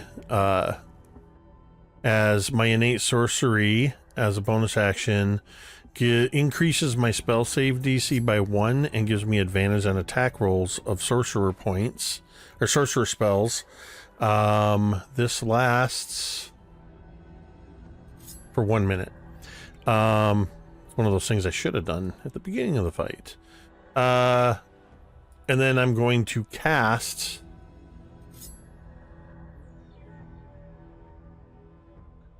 Vampiric Touch. I'm going to grab hold of it. I'm going to cast Vampiric Touch. It needs to make a DC 16 now. Wait. No, sorry. Sorry, that's not a DC. I wish that was. That's an attack roll. Which is good, though, because I get advantage from your help action. Which I would have gotten anyway from what I just did. My attack roll is... Did you say 17? I did. Cool, that is a hit. Okay, so with that, as I strike it with the same hand I blocked with, I'm gonna re-roll all 3 of these d6. Wait, do I have enough sorcery points? How many do I have? I still have 4. I'm gonna let the 4 stand. I'm gonna re-roll the 3 and the 2, and they're now a 3 and a 5, which means I have 12 points of necrotic damage extracted, and I gain 6 back. So not nearly as much as I was hoping for. Can you do that blood well thing again, or is that was once a thing? No, because this attack doing more than 10 points is what refills it. Your blood wells now refills. Gotcha. Yeah. So I can't. I mean, if I were DMing it, I would say no, because this is the thing that made it full, so I can't then add that damage to this attack. That's how I read it. Yeah. Makes sense to me. Yeah, so yeah, that's it. I still don't want to move away from this thing. Well,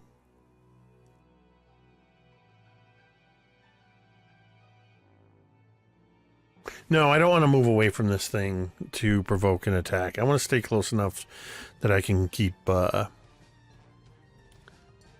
doing hand stuff to it. All right. Yeah, and I would like to be still calling out and talking to it, saying, like, I know Varkhessa just hit it again. I don't want its attention to go back to Varkhessa, and so I am like calling to it, saying, to me, we can be strong together.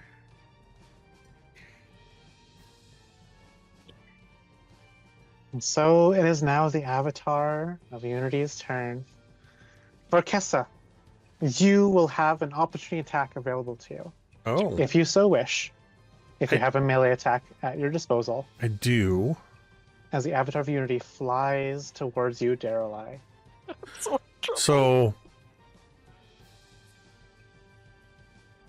I believe in 2024 rules, it's still the same that a draw is still part of the attack action on a weapon, correct?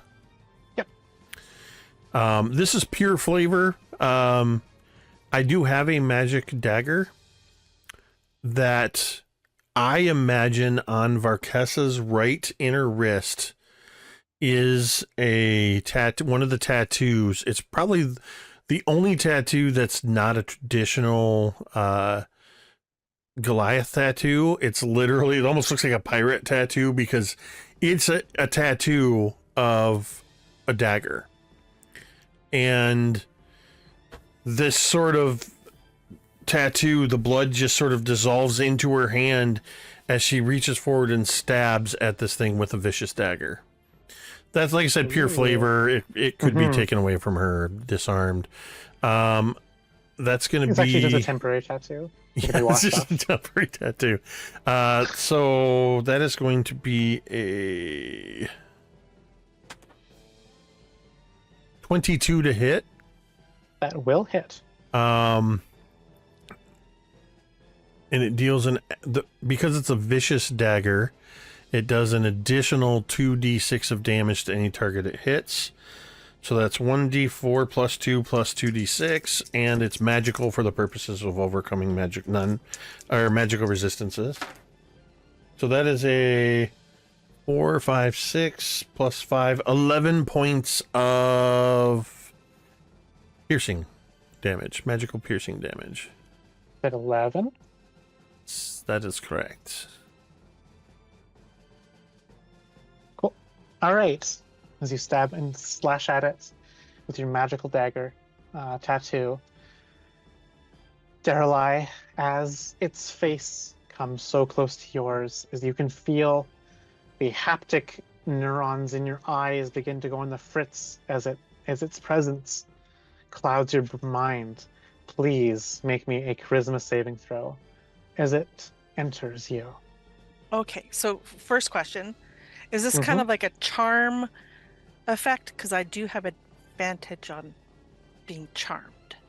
This is not a charm effect. Okay, then I would like to use a relic so I have advantage. Sounds good. You Okay. drink one of the relics. Glug, And I glug, glug. have advantage on a charisma save. Please, please, please, please, please, please. Oh, it's not terrible. It's a dirty 20. 20 is good enough. As it tries to possess you, but something goes awry. You had a secret +2 bonus that you were not aware of, because as it enters, it tries to reach in to all of the networks it had made inside of your brain, inside of your body. But they're all wrong. They've all been scrambled. They've all been destroyed. They've all been tampered with. And it like shorts out as the avatar of Unity is rejected from you, as it flies back a bit from this unsuccessful possession. This cannot be my child. You're no child of mine no longer. We have been severed.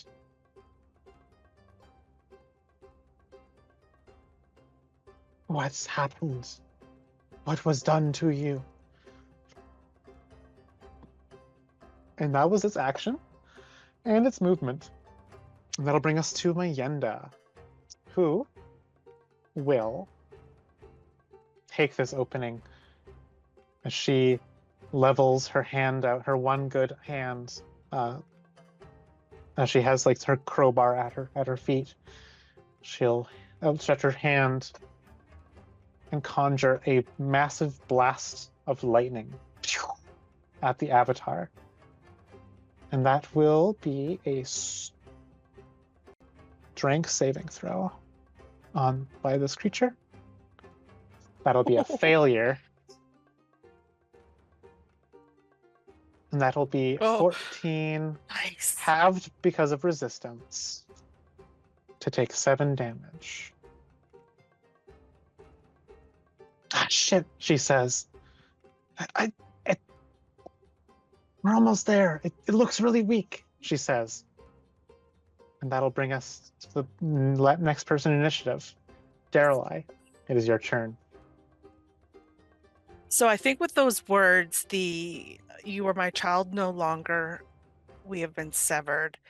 And I know I still have my powers because they've still been working. So I am going to Eldritch Blast this. Bling! You're allowed to swear on this channel. As Jake keeps reminding Yeah. us. You're allowed to swear. You can use adult language. You just said you pop someone's head like a grape, like a melon. You're allowed to say it. You're allowed I'll to do say a all swear that. word. Yeah, you know me. Okay, so first hit. That's a 19. That'll hit. Oh, sweetness. Okay. And we're going to take the 3 points Okay. of psychic damage to do this. So that's going to be a total of 12 plus 3 is 15 on that hit. All right. Describe for me, Oh. please, Nice. how you dispatch this avatar of unity who's like been pushed back out of you in surprise. I think in that moment too, Daeralei is like, "You are the imposter," and unleashes the Eldritch Blast. That I think it is also kind of the cold energy, right? And as it touches the avatar's electricity, its force, if you will, that disharmony of the two is completely manifest, and we can see that their energies do not actually match, and Daeralei's Eldritch Blast energy just completely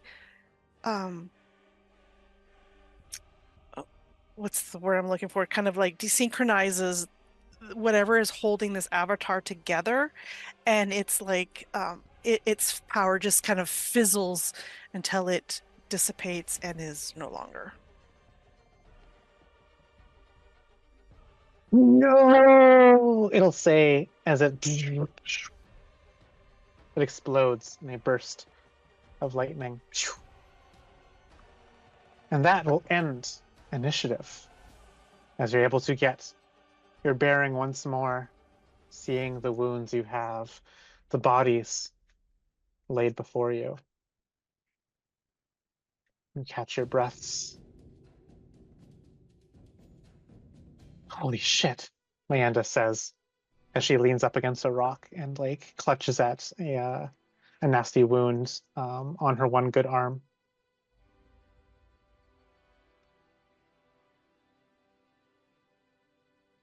I'm going to walk over to Meanda, and as I'm doing so, you would see that with each step, my size reduces until I'm back to normal. Normal for Varkhessa. Normal size. I also apologize. I just realized I should know better because I use Owlbear too. I was not tracking my hit points at all on my token. I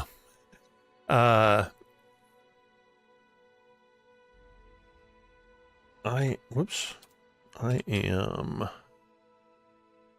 just double check that.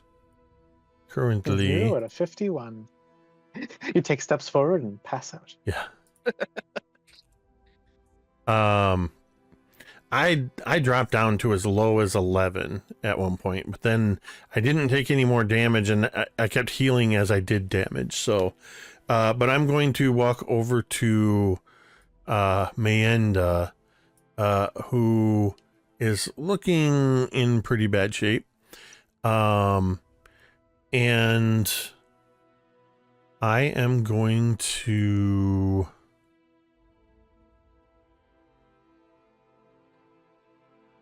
as I speak, as I reach her and I place my hands on her wounds, I say, "From wounds to warmth the river flows. What pain has sown my mercy knows." And I begin manipulating her blood and it begins to actually seep back into her wounds, and some of her wounds will repair. As for Mayenda, I am going to cast a 3rd level Cure Wounds. No, I'm going to cast 3rd level. I'm going to cast a 2nd level. What I do? No, she didn't need that much. Yeah, I'm going to do a 3rd level, which is 4d8 plus... Another d8, dang it. Plus 4, so she'll get 6 plus... Wow. Sorcery point, those two. Oh wait, is that... That's damage, I think. Never mind. Oh wait. My thing's still active. Your blood well, yeah. Not the blood well. Your sorcery boost. My sorcery boost, which means I can dump another... so that was a 3, 6, and 9, plus the 4 is 13. And then the sorceress boost will give another 5, so she'll get 18 points of healing back. Oh, nice. So I said I was casting that at 2nd level.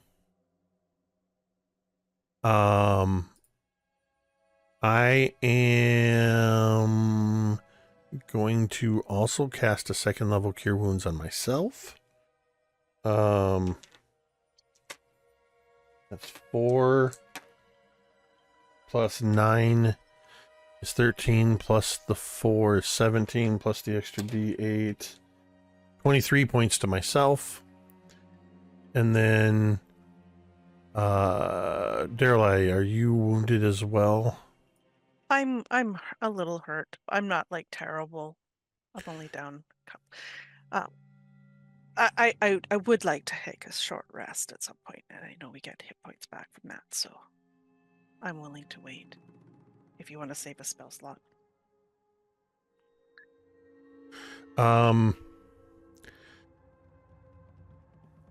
I think that spell slots are for using, not for saving.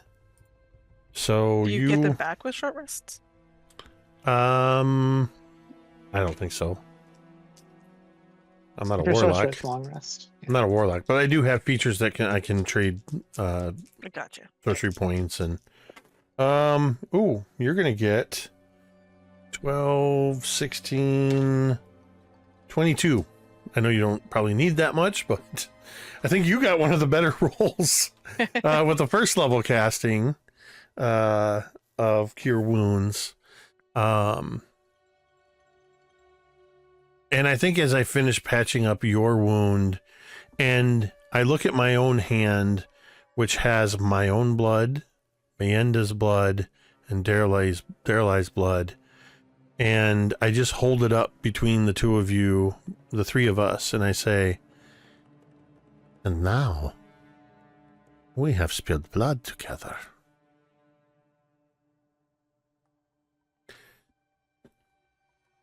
That's all I say. I don't give you any more information at that point, but sort of bringing it back what I said earlier about exactly. Yes. Maybe once we've spilled blood together, yeah.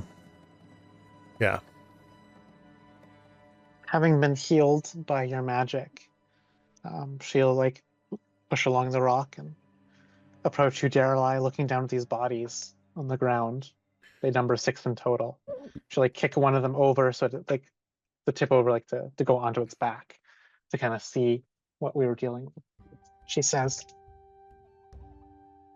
God, these followers of unity out here, were they following us? That's what it sounded like, didn't it? They seem to be searching for you. Maybe not so much following us, but are trying to find you. Wasn't that you just a month ago? Yes. I was sent to find you. Well, not sent. I was told to find you.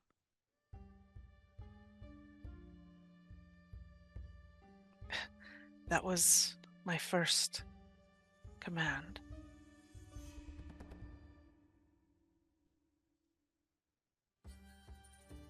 Oh, shit.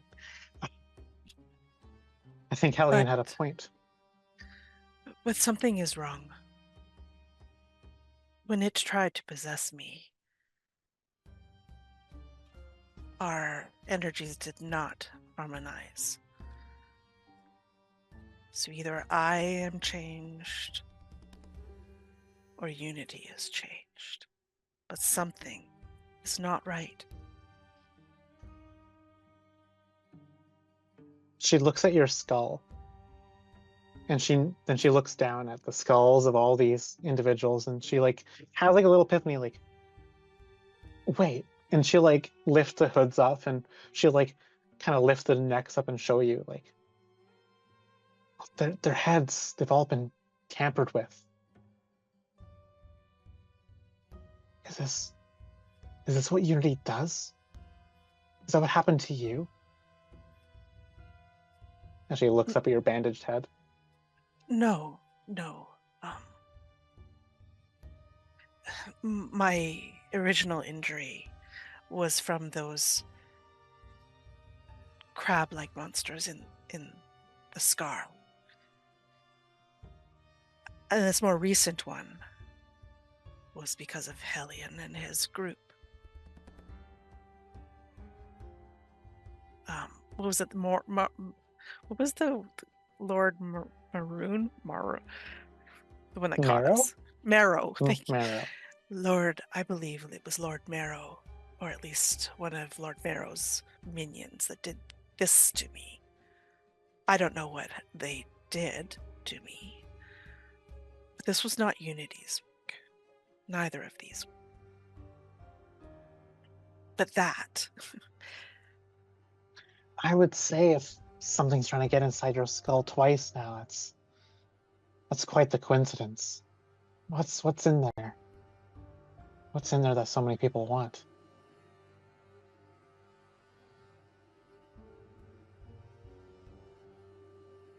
What are you hiding, Daeralei?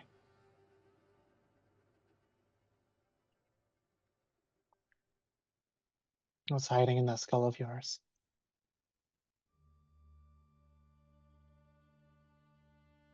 I don't know.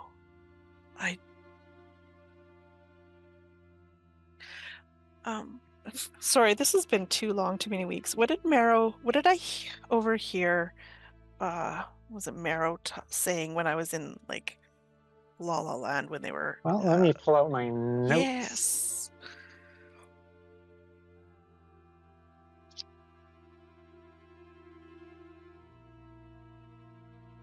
Let me pull out my notes.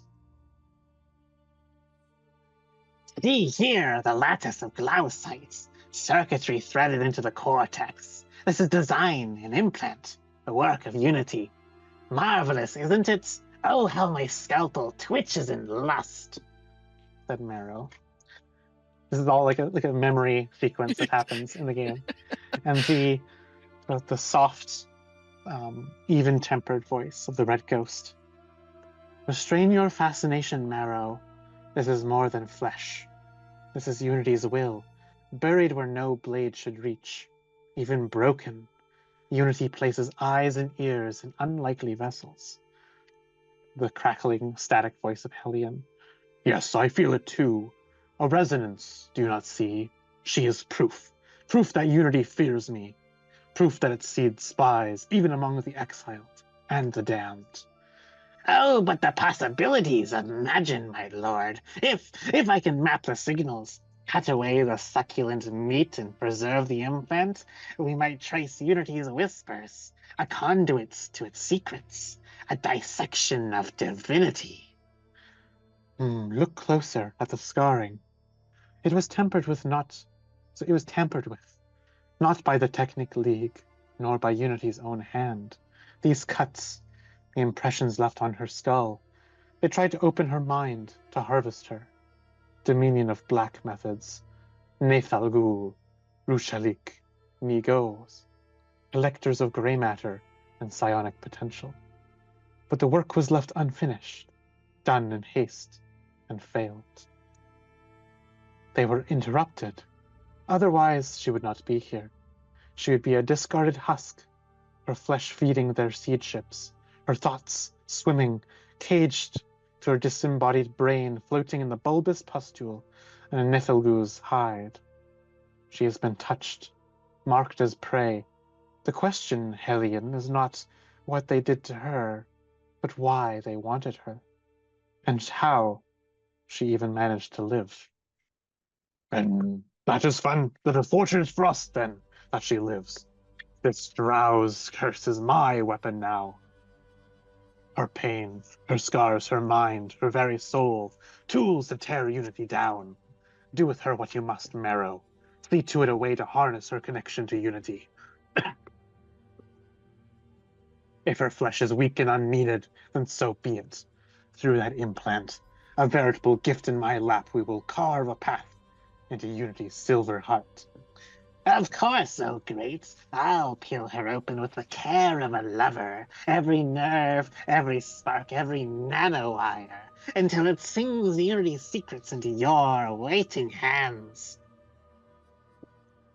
That is what you remember hearing upon that dissection table. It was so creepy. The flashback ends and we return to the present. I have, or had, a connection with Unity. Hellion seeks to use me for his own purposes. Marrow wants to play with me. But there is some third party in this. Someone who tried and partially tampered with my connection to Unity. And I will say that name outside again, like whatever Marrow said, or the ghost said, that strange Nazgulian type. Nithalgu. I'll say that out loud in case Amanda even knows what that is. Nithalgu. But other than that, I know nothing. I don't know. She has no recognition of that word either. Have you heard of the Dominion? Hellion warned us of it. Well, an ancient army from a place beyond the stars. An ancient enemy of Unity. When we were in... An enemy of all life and all machine. Nithalgu apparently are something to do with the Dominion, but while we were in Scrapwall, we came across this ancient vessel that had crashed there. We fought this ghost of some person long ago, and when that specter saw me, he too mentioned this Dominion, and that I reek of it. But I don't understand what is going on.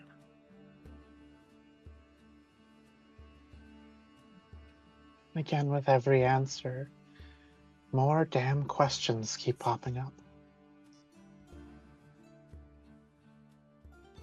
We'll find answers somewhere. She puts a hand on your shoulder. We'll find answers somewhere, I promise you.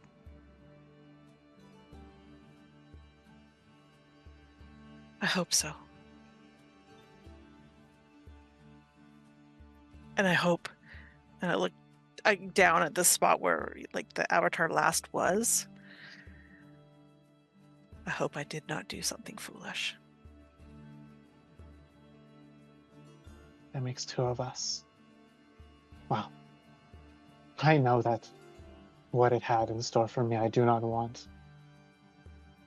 There's a reason why my previous self, Cassandra, why she fled it, why she fled Unity. I wish I knew the answers. I wish I knew what she knew.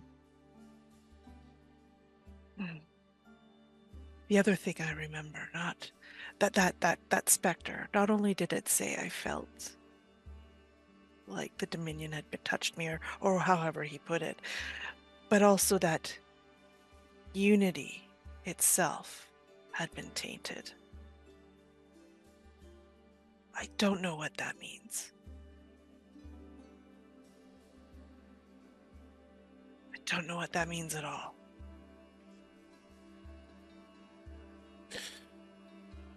It seems to me that there are forces beyond all of our understanding and that have brought us together. It sounds as though you have faced, each of you, and dealt with one of my greatest enemies. What you call Unity,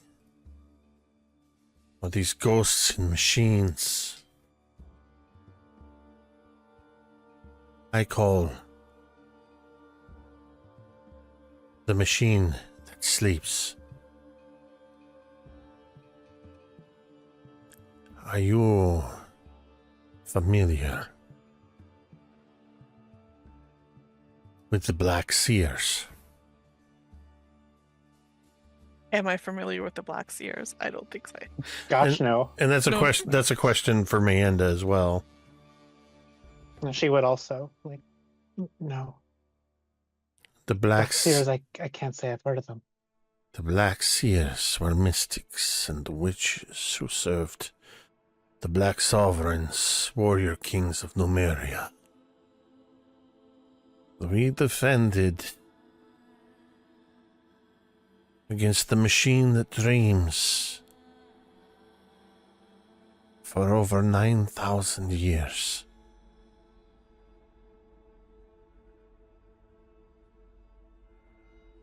The blood remembers. The earth breathes. The machine hungers.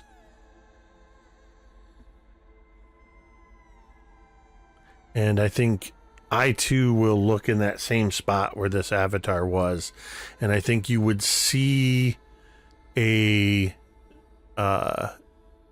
you would see anger cross Varkhessa's face, and you would definitely see the jaw tightening as she is clenching her teeth, looking at this, not realizing at the time what it was that she was facing, and not elaborating at this point, but giving you just enough to know that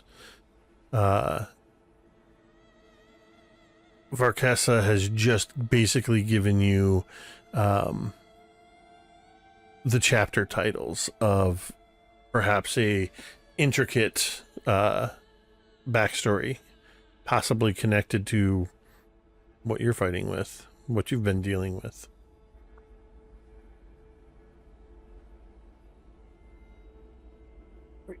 9,000 years? Well, not me personally. But the Black Seers, yes. Until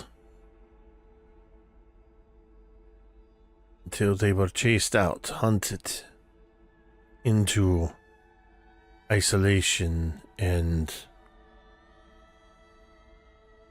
I can't think of the word. What is the word when somebody's banished? Exile? Exile. Thank you. Hunted into isolation and exile by the TeknoAXE. And that same snarl as she says that name, and the same gritting of the teeth. These things. And she's kind of like pointing to all the dead bodies and of these like robot-y people. Half people, half robot. They mentioned they were from the TeknoAXE. Did they? They don't look like TeknoAXE to me. And she kicks over more of the bodies to reveal them.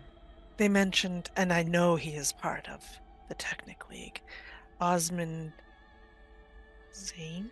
I think as you say Osman, Varkhessa says Zane. Yes. You know of him? I know of Osman Zane.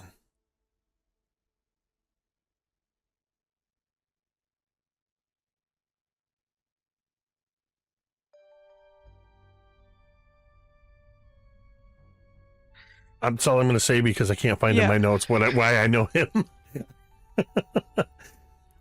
I'm also right now through what I sent you as well. Just right. This is basically the first time I've really played Varkhessa fully since creating her quite a while ago, several weeks ago. And right now, what I have is still your notes that I haven't converted into my version, Varkhessa's voice. So yes, I do know. I do know Osman Zane, but again, that feels like it's another chapter title in a as yet to be revealed. I think Varkhessa gives off this. I will tell you more, but not here. Not now. I think when you say, yes, I know of him, that kind of. And I'm in the middle of my calibrations. I think that's when, Daeralei would look at you and say, "We were meant to meet." I believe so.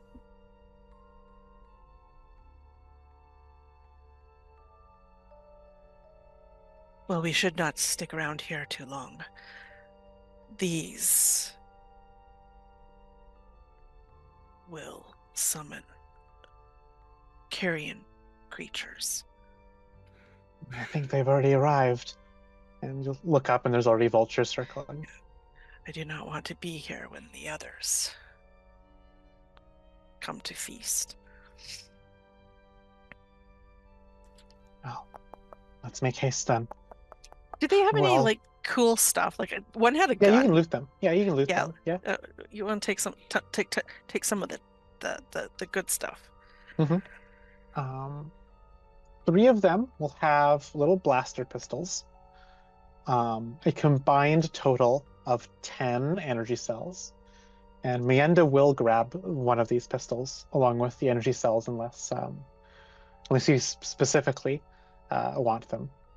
I have no need of a pistol, so I was just going to take it because I'd rather us have it than somebody else come across it. So if she wants them, I'm good for her having them with the energy cells so that she can use them. Absolutely. And I think I have I thought I had a bag or something to put all this stuff in. I seem to remember having some sort of special extra dimensional. Yes, I have a bag of holding. So whatever pistols that she doesn't want to actually carry, I will put into the bag of holding. Gotcha. They wield long swords. They have medium armor to them that's half grafted to them and half just normal plates that you can kind of pick up and wear. Nah, I wouldn't bother trying to harvest it from their bodies, to be honest. Long swords, I don't. Are they of a good quality? If they're not, I would just leave them. Yeah, they're probably not worth picking up. I'm just making sure that. Okay, yeah. Cool. I added a laser pistol to her inventory. What did you call them? A laser pistol. Oh. Laser pistol. Cool. All right, she has a laser pistol now. And the 10 cells, right? Yeah, with her ammo. And then when you loot the Hierophant, you will find that stake that he had, big lightning rod. And you can immediately tell that it is magical. Ooh, so it's like a staff kind of thing? It is a magical staff. Okay. Definitely going to take that.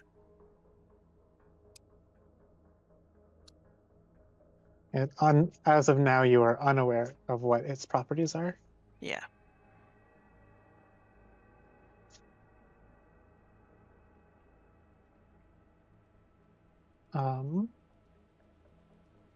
And then you can make an investigation roll for me, please, to see what else you can find besides these obvious things.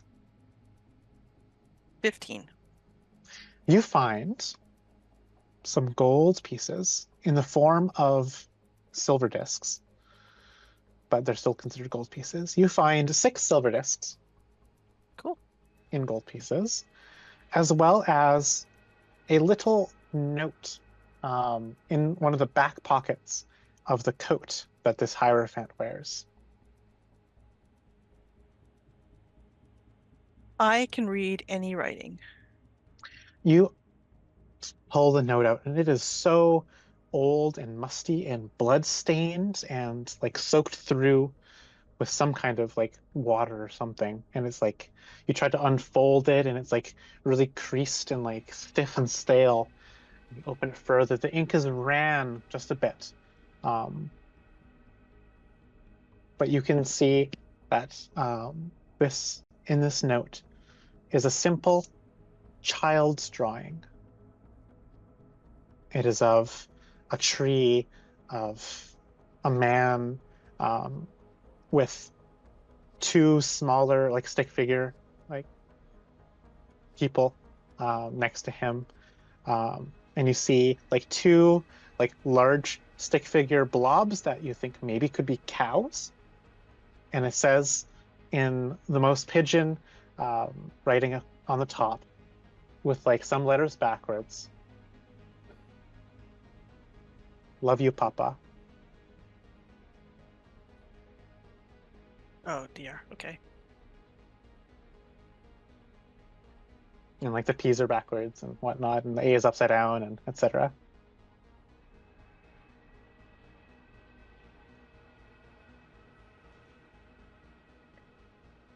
You get the sense with this investigation roll that this piece of paper is years old and has not been unfolded in that time. Probably since he was taken by the technically. I think seeing this note and seeing what the man now looks like, knowing that they're from the Technic League, or at least some branch of it with this Osmond Zane, knowing that Zaari had been taken by Osmond Zane, Mayenda is just thinking the worst right now about what could have happened to Zaari. But she doesn't say anything out loud because neither of these two know Zaari. Yeah, Amanda met Zaari very briefly. Did she? Yeah, because like Zaari was part of the group that defeated Amanda. Oh, okay. I couldn't remember if we found Mayenda afterwards or before. I still don't think Daeralei wouldn't say anything, but a little bit of sorrow would have crossed Daeralei's face momentarily before she carefully folded back up. She's not going to take it. She's going to put it back in the dead body's pocket. And I think this is where the scene will come to a close as the camera pans deep in a jungle. The foliage surrounds on all sides. It is oppressive. There's a peal of lightning that arcs across the misty sky above, purple-hued. A strange mist descends from the clouds in this heavy fog. The foliage is so dense. The leaves are broad in shape, and they shimmer in like a teal and blue, pearlescent almost. like the scales of a fish. Two figures, drenched now from the rain, stand back to back. The formidable Zaari, holding a Technic League sword, looking into the darkness around her. And at her back, like because they're back to back, at her back, a tall, gray-skinned tiefling, leveling a long, like, technological rifle. "Who's there?" the tiefling says.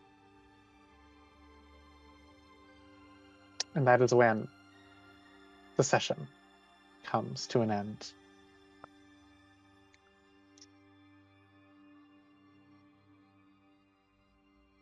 I'm glad I got to show off some of what Varkhessa can do. She's badass. I love her. I also love that I finally have a character that can compensate for some of the insane damage that Vi's monsters do.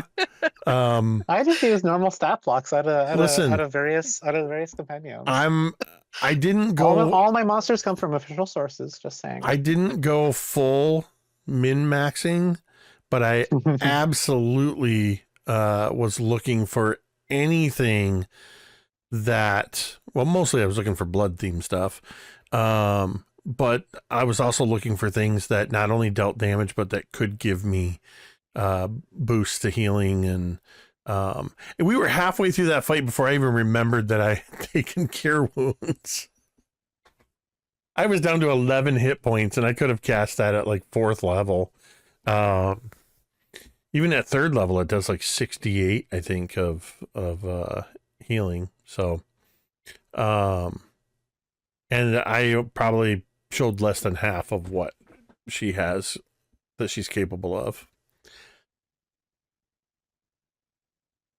But now we've spilled blood together and we can start to share stories. Yay. There's also, as with any new character, there's that looking over the sheet going, "Oh crap, I should have done this first. I should have done this first." I have at least 2 or 3 things that I can do at the beginning of a fight that will enhance what I can do with spellcasting and damage and healing effects. So I've got to remember that stuff. That's okay. I'll remember it in 6 weeks.